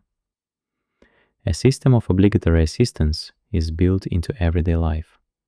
It creates predictable flows of support and removes spontaneity from acts of mercy.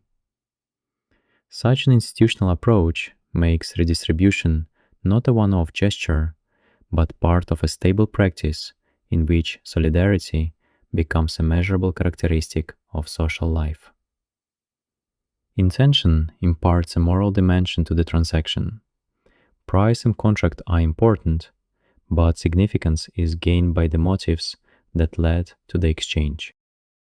If one adheres to honesty and respect for the counterpart, economic relations acquire the quality of trust that informal sanctions embed more quickly than formal rules. The requirement of conscious intention moves the economy from the level of technique into the realm of training the conscience and recognizing the good. Prudence in spending is regarded as a virtue connected to responsibility toward future generations. Moderation forms habits that reduce the risk of destroying social ties through reckless consumption. Economic discipline includes respect for limits and attention to consequences for those dependent on common resources, making every purchase a moral choice.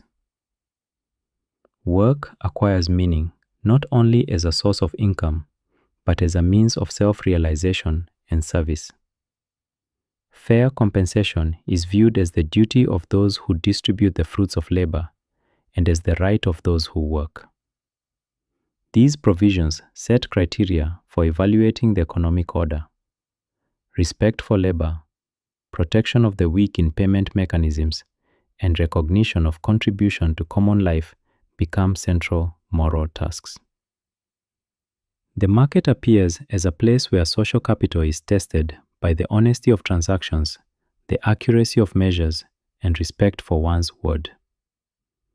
Regulations of fair trade function as technological means of preserving trust.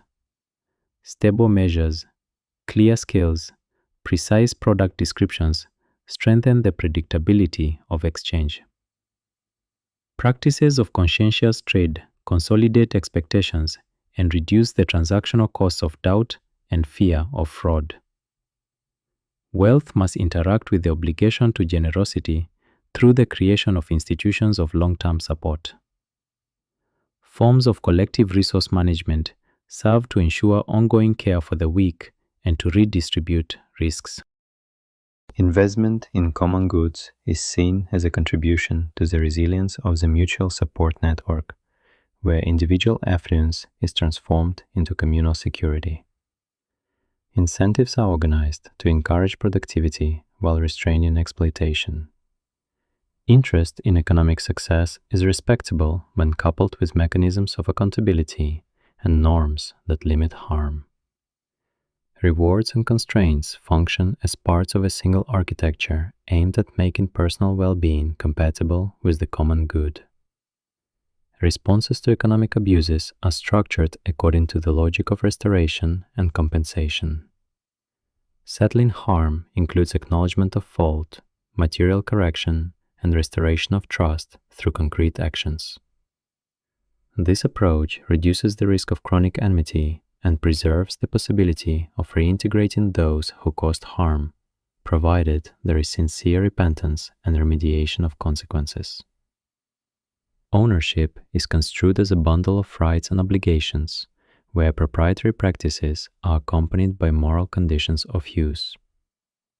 The right to dispose of a thing arises within the field of social relations. Its legitimacy is determined by how it serves the maintenance of ties and the improvement of the condition of those who depend on common resources. The degree of an owner's autonomy is subordinated to criteria of the common good and practices of responsible management. Collective memory preserves examples of economic behavior that become moral exemplars. Stories of generosity, honesty in trade, and wise management of resources act as teaching models for young community members.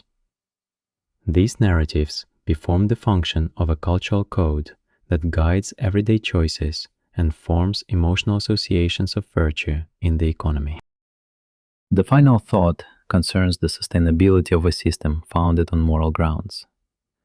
Economic ethics turn money and goods into means for preserving human dignity and social connection.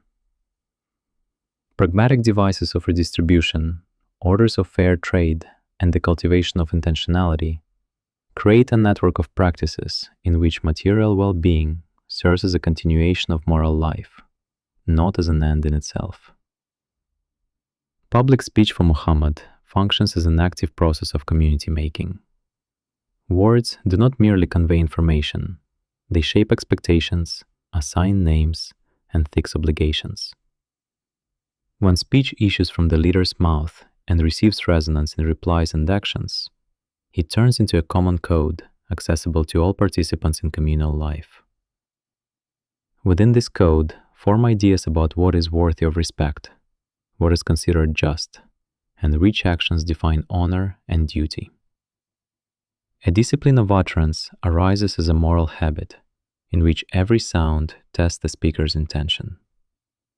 Fidelity to the word proves not a formal demand for precision, but the education of conscience. The habit of speaking the truth and keeping promises cultivates the capacity to bear responsibility for one's actions. Such discipline creates a cultural environment in which trust becomes an economic and political resource, and language serves as a measure of reliability. Regular repetition of key sayings turns content into collective memory. Repetition in public prayers, in exhortations, and in rituals ensures stable transmission of meanings across generations.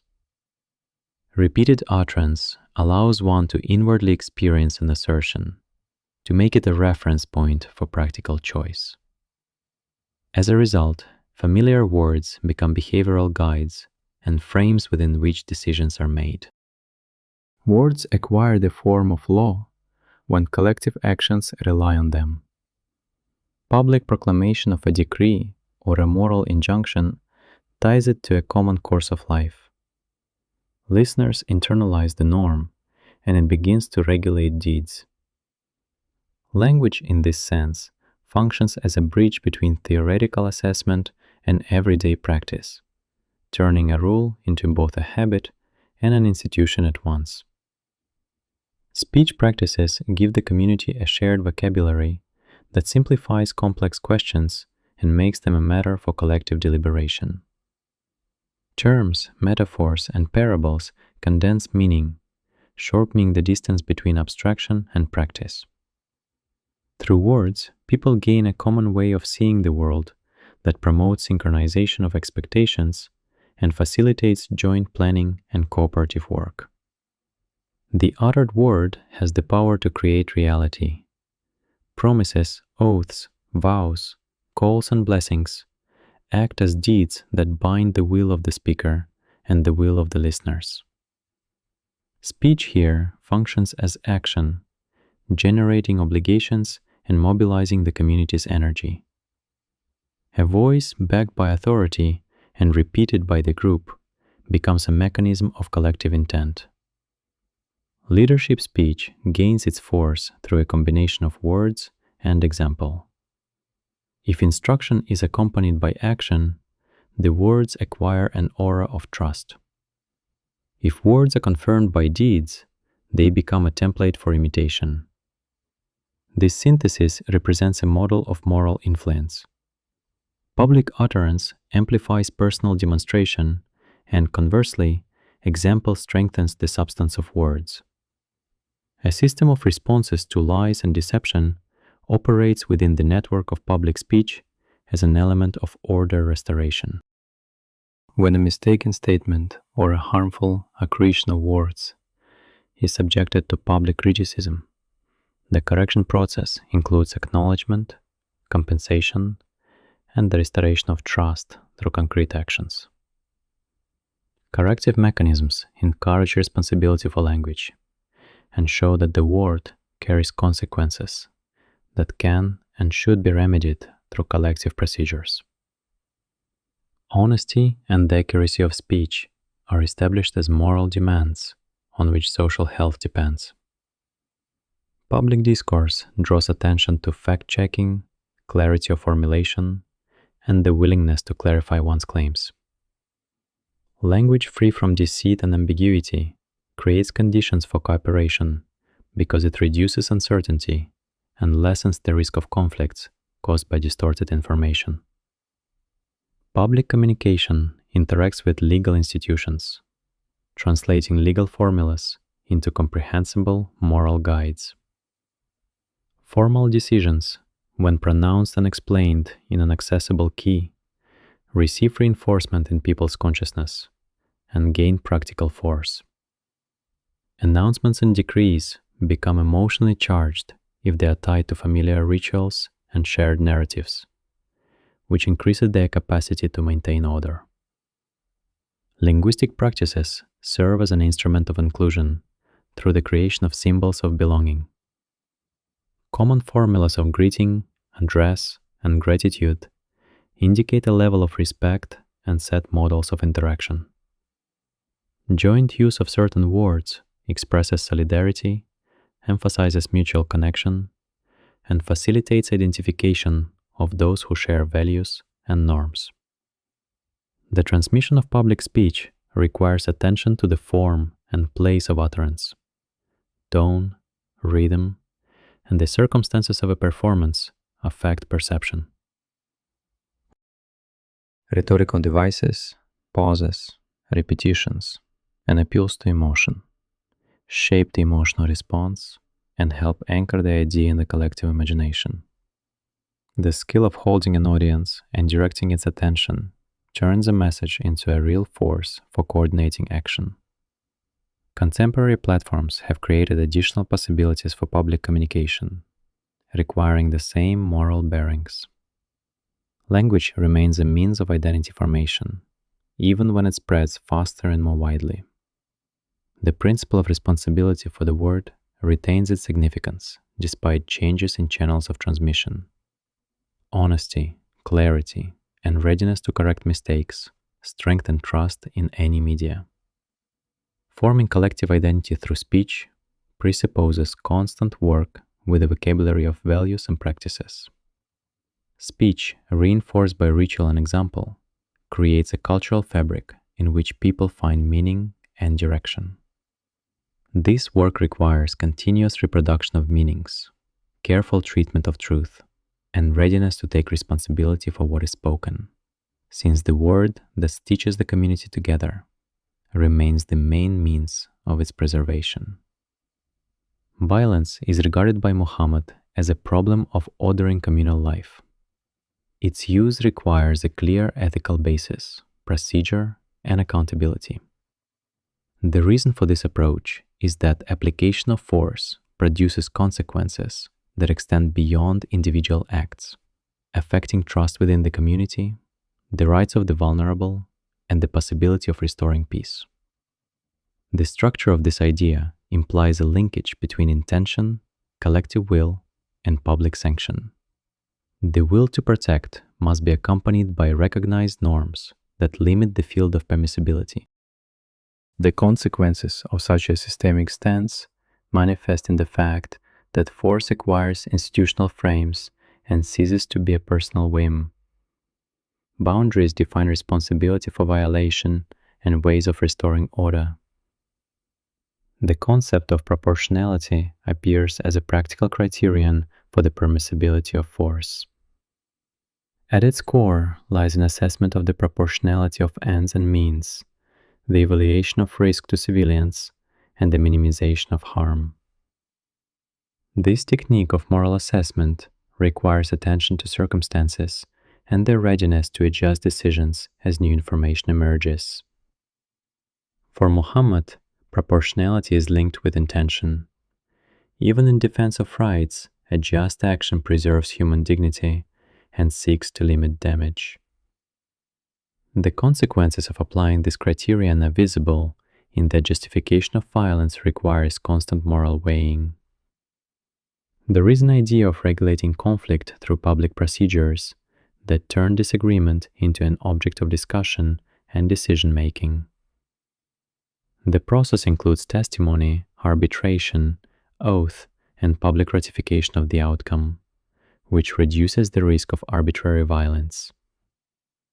Such a procedure permits the use of force through legitimate channels, while preserving accountability to the community and to God as a moral witness. The mechanism of public scrutiny makes conflicts controllable and provides the social possibility of restoring trust. Mercy functions as a limiter of force in the ethical system. Practices of compassion and forgiveness exert pressure on aggressive impulses and form cultural expectations about how to treat the defeated and the mistaken. Mercy does not abolish responsibility for harm. It transforms it into a procedure aimed at restoring relationships and preventing recurrence. The result of such a policy is reflected in community resilience and a reduction in cycles of vengeance that destroy social bonds. Patterns of relations between leader and followers set practical frames for permissible force. Muhammad's model of leadership implies an obligation to limit one's own power by rituals of accounting and public justification of actions. Such an obligation acts as a restraining factor. Decisions to use force require transparent motive and an explanation of goals accessible to listeners. Through this mechanism, public opinion becomes a checking element that increases the legitimacy of actions, or, when legitimacy is lost, requires restoration through atonement and compensation. The role of law in regulating violence appears through the transformation of moral principles into prescribed norms. Legal formulas indicate conditions for the use of force, procedures for dispute resolution, and evidentiary requirements. This arrangement reduces arbitrariness, moves conflict from the realm of personal feeling into the domain of collective guidance and reproducible practices. The result is greater predictability and the possibility of planning societal defense without its turning into uncontrolled violence. The introduction of constraints into military practices reflects a desire to preserve human solidarity, even in extreme circumstances. This includes care for non-combatants, prohibitions on destruction of superfluous resources, and practices for dealing with prisoners. These technical measures serve to maintain the moral fabric of society and minimize long-term trauma. Their application allows the community to conduct conflict with regard to future coexistence and reduces the likelihood of prolonged cycles of retribution. Memory of conflict and rituals of reconciliation operate as mechanisms of social healing. Events, fixation in admonitory formulations, and subsequent acts of compensation turn traumatic experience into a resource for learning and behavioral recentering. Such an approach reduces the probability of re-escalation and creates opportunities for integrating former opponents into everyday life. Practical application of these principles strengthens institutions that deal with the restoration of order and recovery of trust. The ethical center of action, intention, again acts as a connecting link. Intention to protect family or community is regarded as a justificatory factor, but it is precisely a verifiable intention that separates permissible action from arbitrariness. For Muhammad, the inner motive is connected with external responsibility. Actions are evaluated through the prism of their conformity to principles of mercy, justice, and the common good. This creates a culture where internal orientation influences external institutions, and checking motive is part of public morality. The economic consequences of conflicts become a matter of morality. Damage, loss of livelihoods, and population displacement form economic obligations for compensation and restoration. Mechanisms of redistribution, recovery, and assistance to the afflicted serve as materializations of moral demands for the restoration of justice. Practices of reparations and support for survivors strengthen solidarity and provide the economic basis for long-term peace. Education of moral military conduct consists in the fact that through repeated parables and admonitions, habits form that delay impulses to violence and seek alternatives. Cultivating attention to consequences, the ability to negotiate, and the capacity to recognize limitations of one's own force become part of practical ethics. This makes the community resilient in crises and reduces the tendency toward escalation in situations where defense might be mistaken for aggression. Everyday morality for Muhammad appears as an art of living in which every small act serves as a test of the touchstones of faith and justice. What seems routine becomes a site for character formation. Habits turn into values, and values into behavior, which in turn shapes societal expectations. Such an approach moves the question of ethics from the realm of principles into the realm of practices accessible to every member of the community. The example of trade shows how this works in practice. If the market establishes a habit of honest weighing and trade without deception, daily transactions create a network of trust that economically and morally strengthens the community. Such a detail of behavior, repeated daily, teaches people to value reputation and to see their benefit in honesty rather than in short-term enrichment. Understanding the consequences of small choices helps explain why moral discipline gives stability to social life. Central place is occupied by intention as the inner assessment of an act. The meaning of an action is determined not only by its visible effect, but also by the motive with which it was performed. This checking of motive turns into a habit of self-reflection. Before speaking, making a deal, giving one's word, or using force, a person learns to formulate their purpose. The technique of continuous checking of intention disciplines behavior and makes it compatible with broader moral orientations. Why are rituals needed when it comes to everyday morality? Ritual secures repetition, and repetition turns effort into automatism. Daily prayer, fasting, charitable practice act as a gymnasium of attention and restraint. They teach the shift from impulse to intention, from private convenience to the collective good.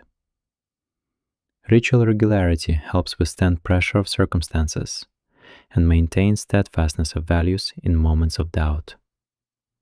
Social mechanisms of control and support accompany these personal disciplines. Praise and reproach, the readiness of neighbors to intervene when rules are broken, a system of public apologies and compensation create feedback. These networks are not merely pressure.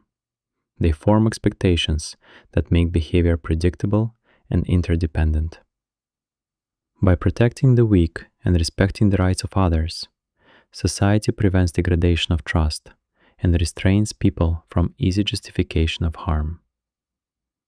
Educational methods operate through stories and examples.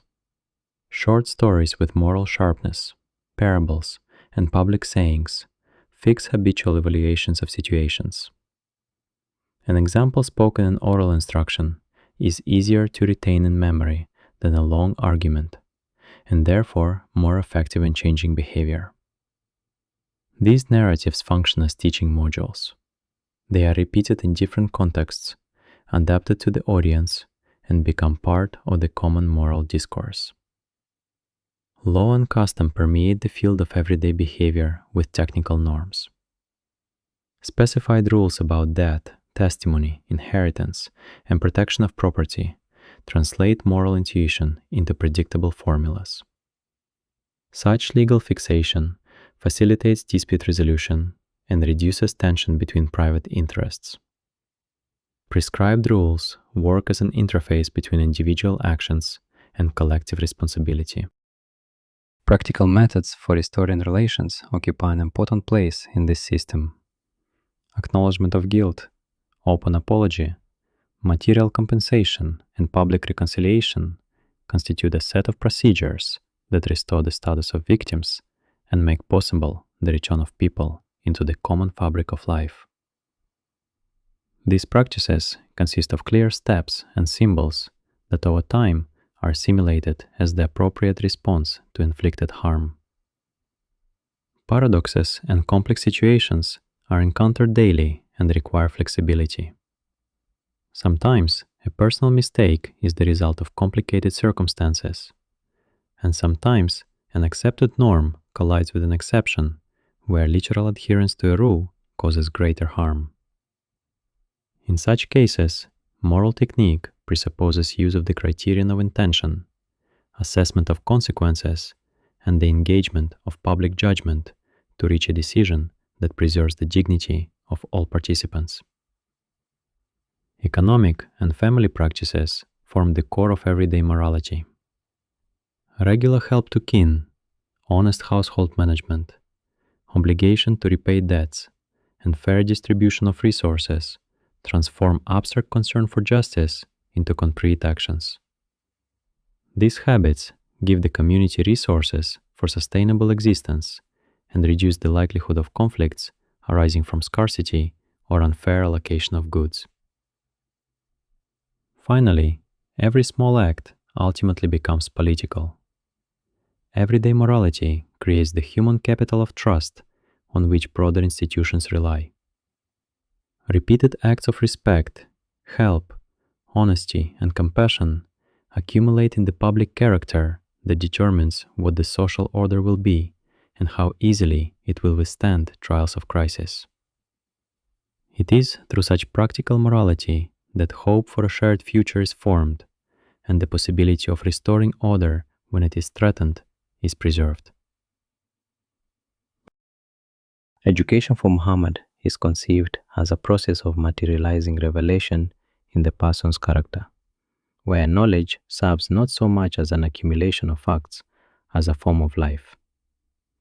The aim of pedagogy is defined not only by transmission of rules, but by instilling habits that cultivate the capacity to act from inner orientation. The act of instruction turns into a training of attention and restraint. Every word of the teacher, every repeated formula becomes an instrument that directs the will and shapes an inclination toward good action. This perspective places integration of faith and practice first and measures educational success by the quality of everyday deeds. The teacher appears as an exemplar whose habits and manner of life matter more than verbal lectures. The demonstrative side of upbringing possesses a power that is hard to overestimate. Visual experience of imitation roots norms faster than abstract admonitions. The pupil's interaction with the mentor includes observation, imitation, and correction. These three elements create a feedback cycle in which mistakes are corrected through repetition in a safe environment.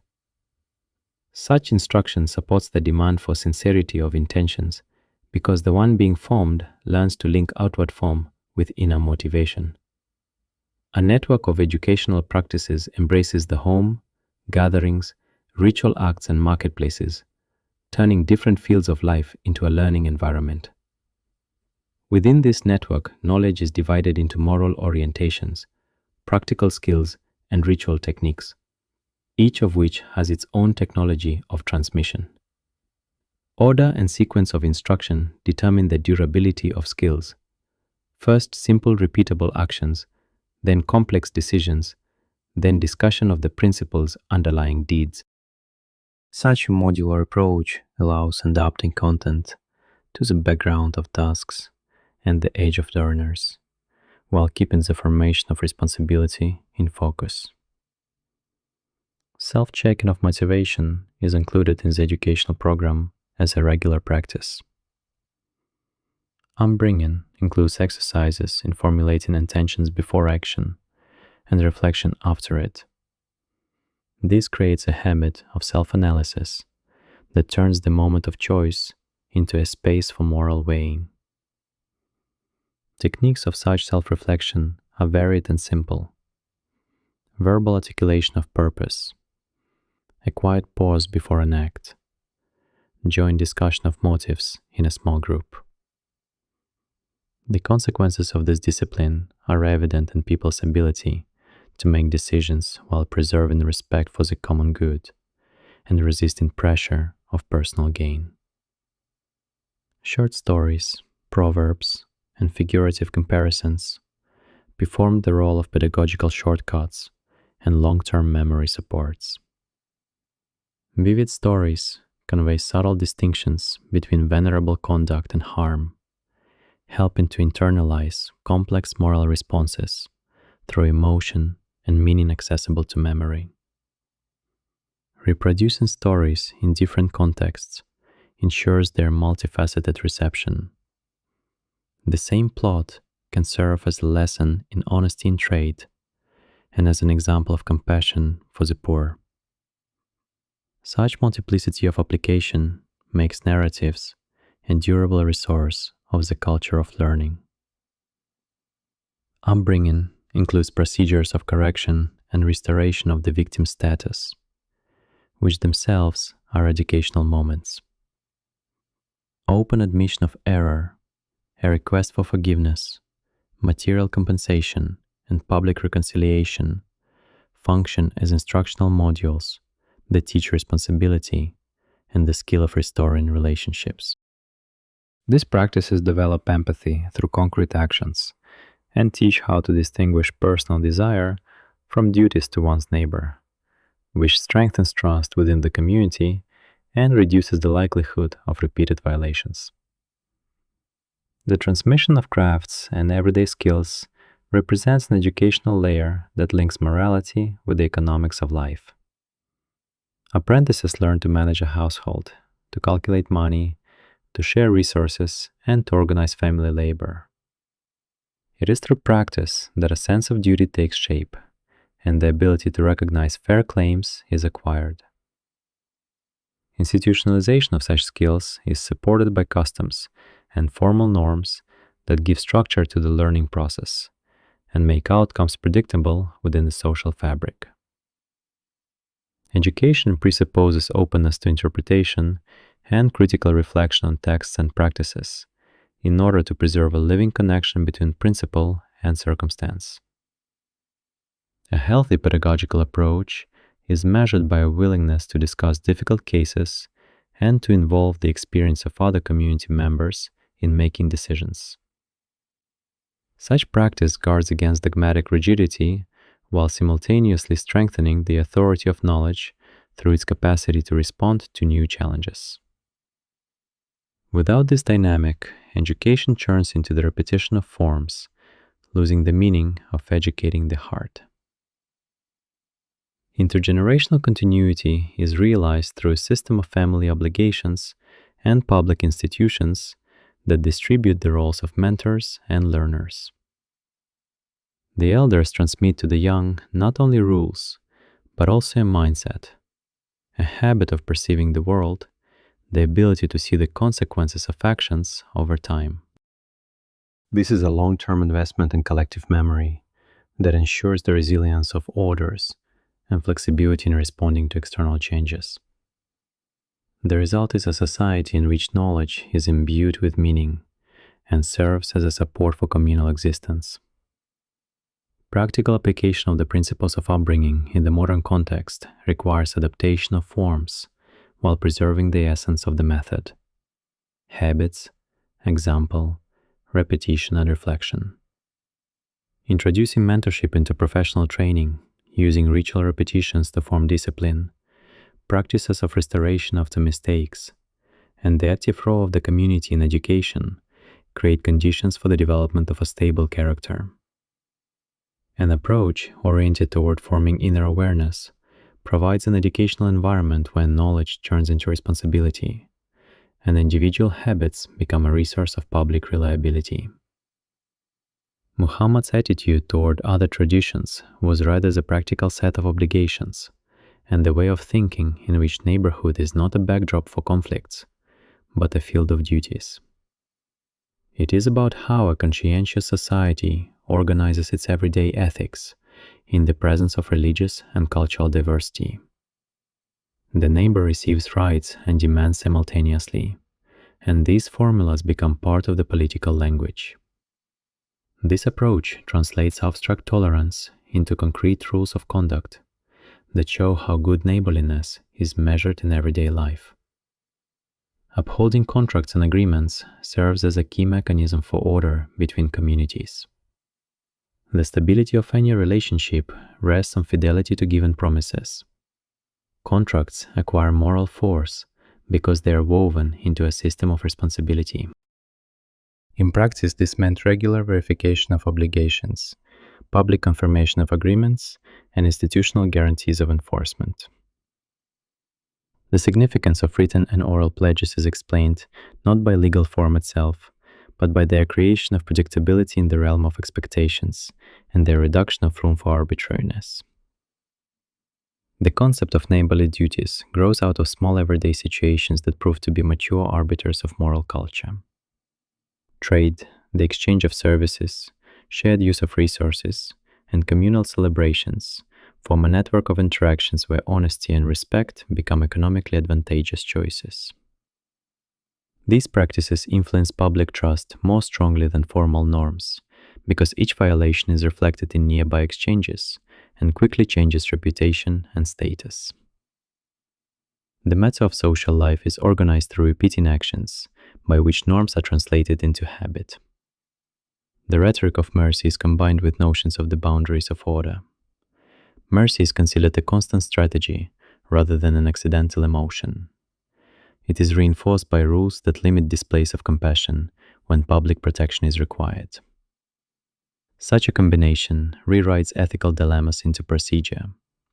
Compassion prompts the search for compensatory measures. Justice dictates restorative practices, and institutions provide formulas for their implementation. The consistent introduction of these measures makes forgiveness part of common law, and at the same time, a guarantee of security. Persuasion and example serve as a means of addressing other communities in the format of moral discourse. Coercion into faith is excluded as a legitimate method of outreach, since faith, being an interior state, yields only to the force of example and argument. Demonstrating moral strength through well-established practices, honest transactions, and constancy in behavior proves more persuasive than political pressure.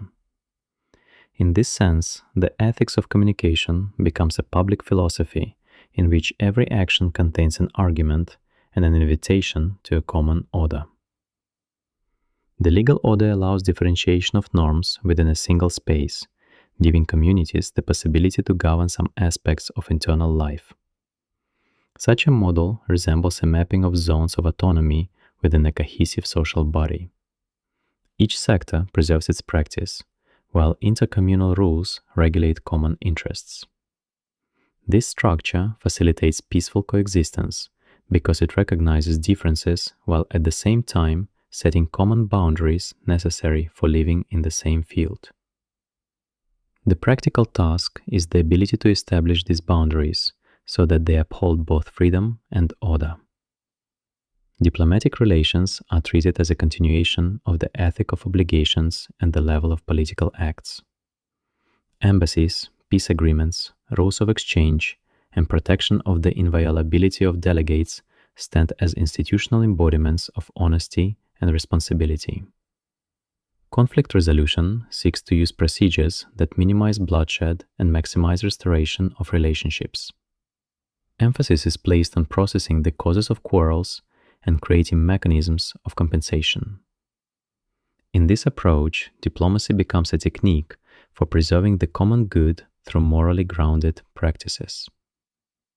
Questions of war and peace turn out to be strictly substantive within the framework of moral discourse. Attention is paid to criteria of admissibility, and they are formulated in terms of responsibility and proportionality. Rules of conduct in battle, treatment of prisoners, and protection of civilians are usually explained through the prism of duties toward humanity and toward one's own community. These rules represent limits on force embedded in a system of norms intended to reduce the destructive consequences of confrontation and to preserve the possibility of subsequent integration. Public memory and accounts of past interactions function as instructive examples that consolidate a model of attitude toward the other. Illustrative stories show the consequences of neighborly practices and the lessons from mistakes. They become carriers of collective experience and orient future generations.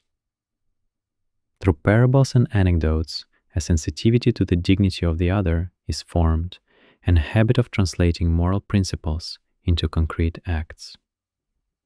Such narratives prove more effective than long treatises because they work with emotion and memory. Community identity is formed and refined through interaction with others. Self-understanding acquires features only in contacts and exchanges. What to call oneself, which habits to preserve, which rules to accept for the common field.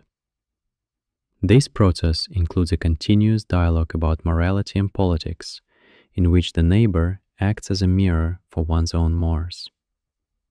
Gradually, a picture of the self is built based on responsibility, legalized through everyday obligations.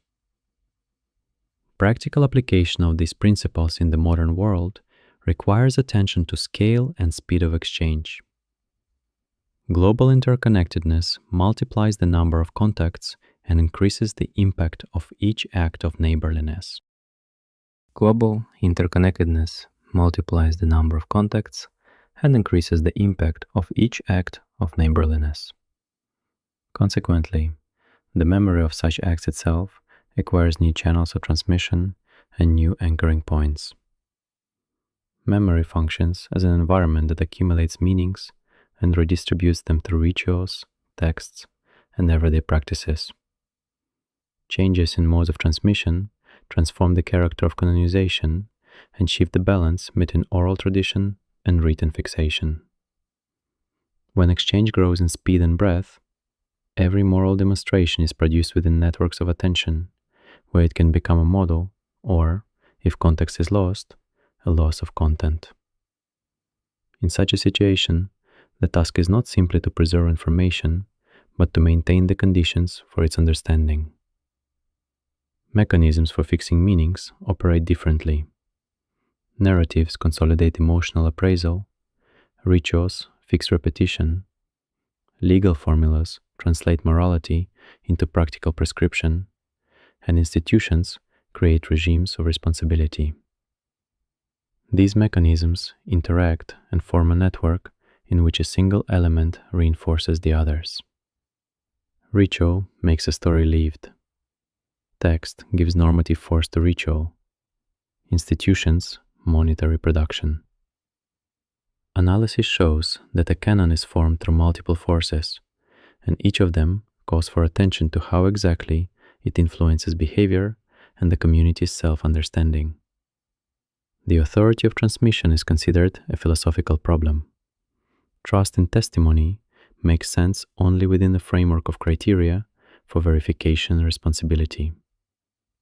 The problem of source is not purely historical. It presupposes a decision about how knowledge becomes a guide for life. In this context, the value of a chain of transmission consists not in its formal length, but in the presence of procedures of critique, in a culture that supports honesty and readiness to admit errors. Therefore, the philosophy of memory includes reflection on trust as a sphere of ethics in which each person's responsibility to future generations is the key normative. Canonization carries a choice that becomes a political act because it determines what is considered exemplary and what is marginal. Specific selection criteria link morality and practice. Consonance with revelation, consistency with prior decisions, connection to public welfare, and the capacity to sustain order. These criteria operate as a moral economy.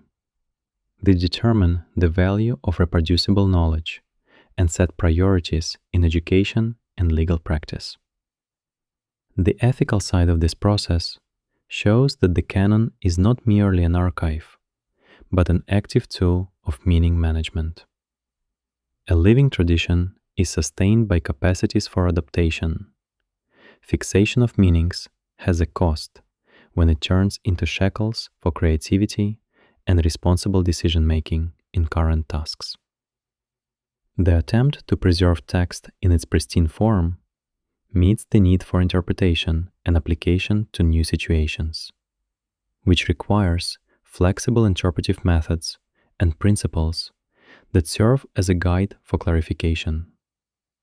Practices that allow form to be renewed without losing essence create an environment where memory remains alive and where canonization becomes a resource rather than an obstacle to moral action.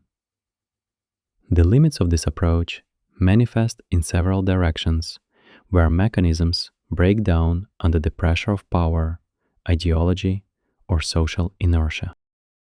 The canon can close itself into defensive rituals, lose the capacity for self-criticism, and begin to function as a symbol of exclusivity. Political use of memory can displace questions of responsibility and turn examples into instruments for bringing about a single standard. If the authority of transmission is replaced by a claim to monopolize truth, the space for dialogue and for the adjustments necessary in a changing world is lost.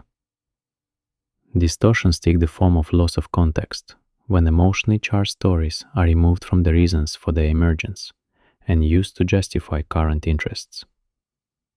Another type of distortion is associated with mechanical repetition of rituals that leaves meaning empty and turns behavior into an external form. These problems require attention to procedures of verification, to education fostering a critical attitude toward tradition, and to the development of mechanisms that allow the community to recognize abuses of memory and to restore authentic grounds of canonization. Responses to the challenges lie in principles that emphasize the role of intention, responsibility, and mercy in forming norms. The presence of criteria that define permissible bounds of interpretation is combined with practices of consultation and public discussion that make the canon a matter of common deliberation rather than the privilege of particular groups. An approach in which tradition functions as a guide rather than a sentence includes institutional mechanisms allowing practices to be reviewed and decisions corrected in light of new circumstances. Institutions of cultural memory are obliged to create spaces where history can be told honestly and fully, accompanied by analysis and explanations. Education plays a key role. Cultivating memory means teaching how to work with sources critically, to take context into account, and to weigh moral consequences. The place of public speech is to form a shared sensitivity to the dignity of others and to the complexity of historical processes. Sources of memory should be presented so that they teach recognition of truth rather than serve as means of propaganda. Modern technologies create additional challenges and opportunities. Digital archives multiply texts and narratives, social networks accelerate the spread of behavioral models, and at the same time blur context. Translation increases the audience and, at the same time, raises the problem of conveying accuracy of meaning. These changes pose the philosophical question of which mechanisms of verification and responsibility can work effectively at the high speed of information.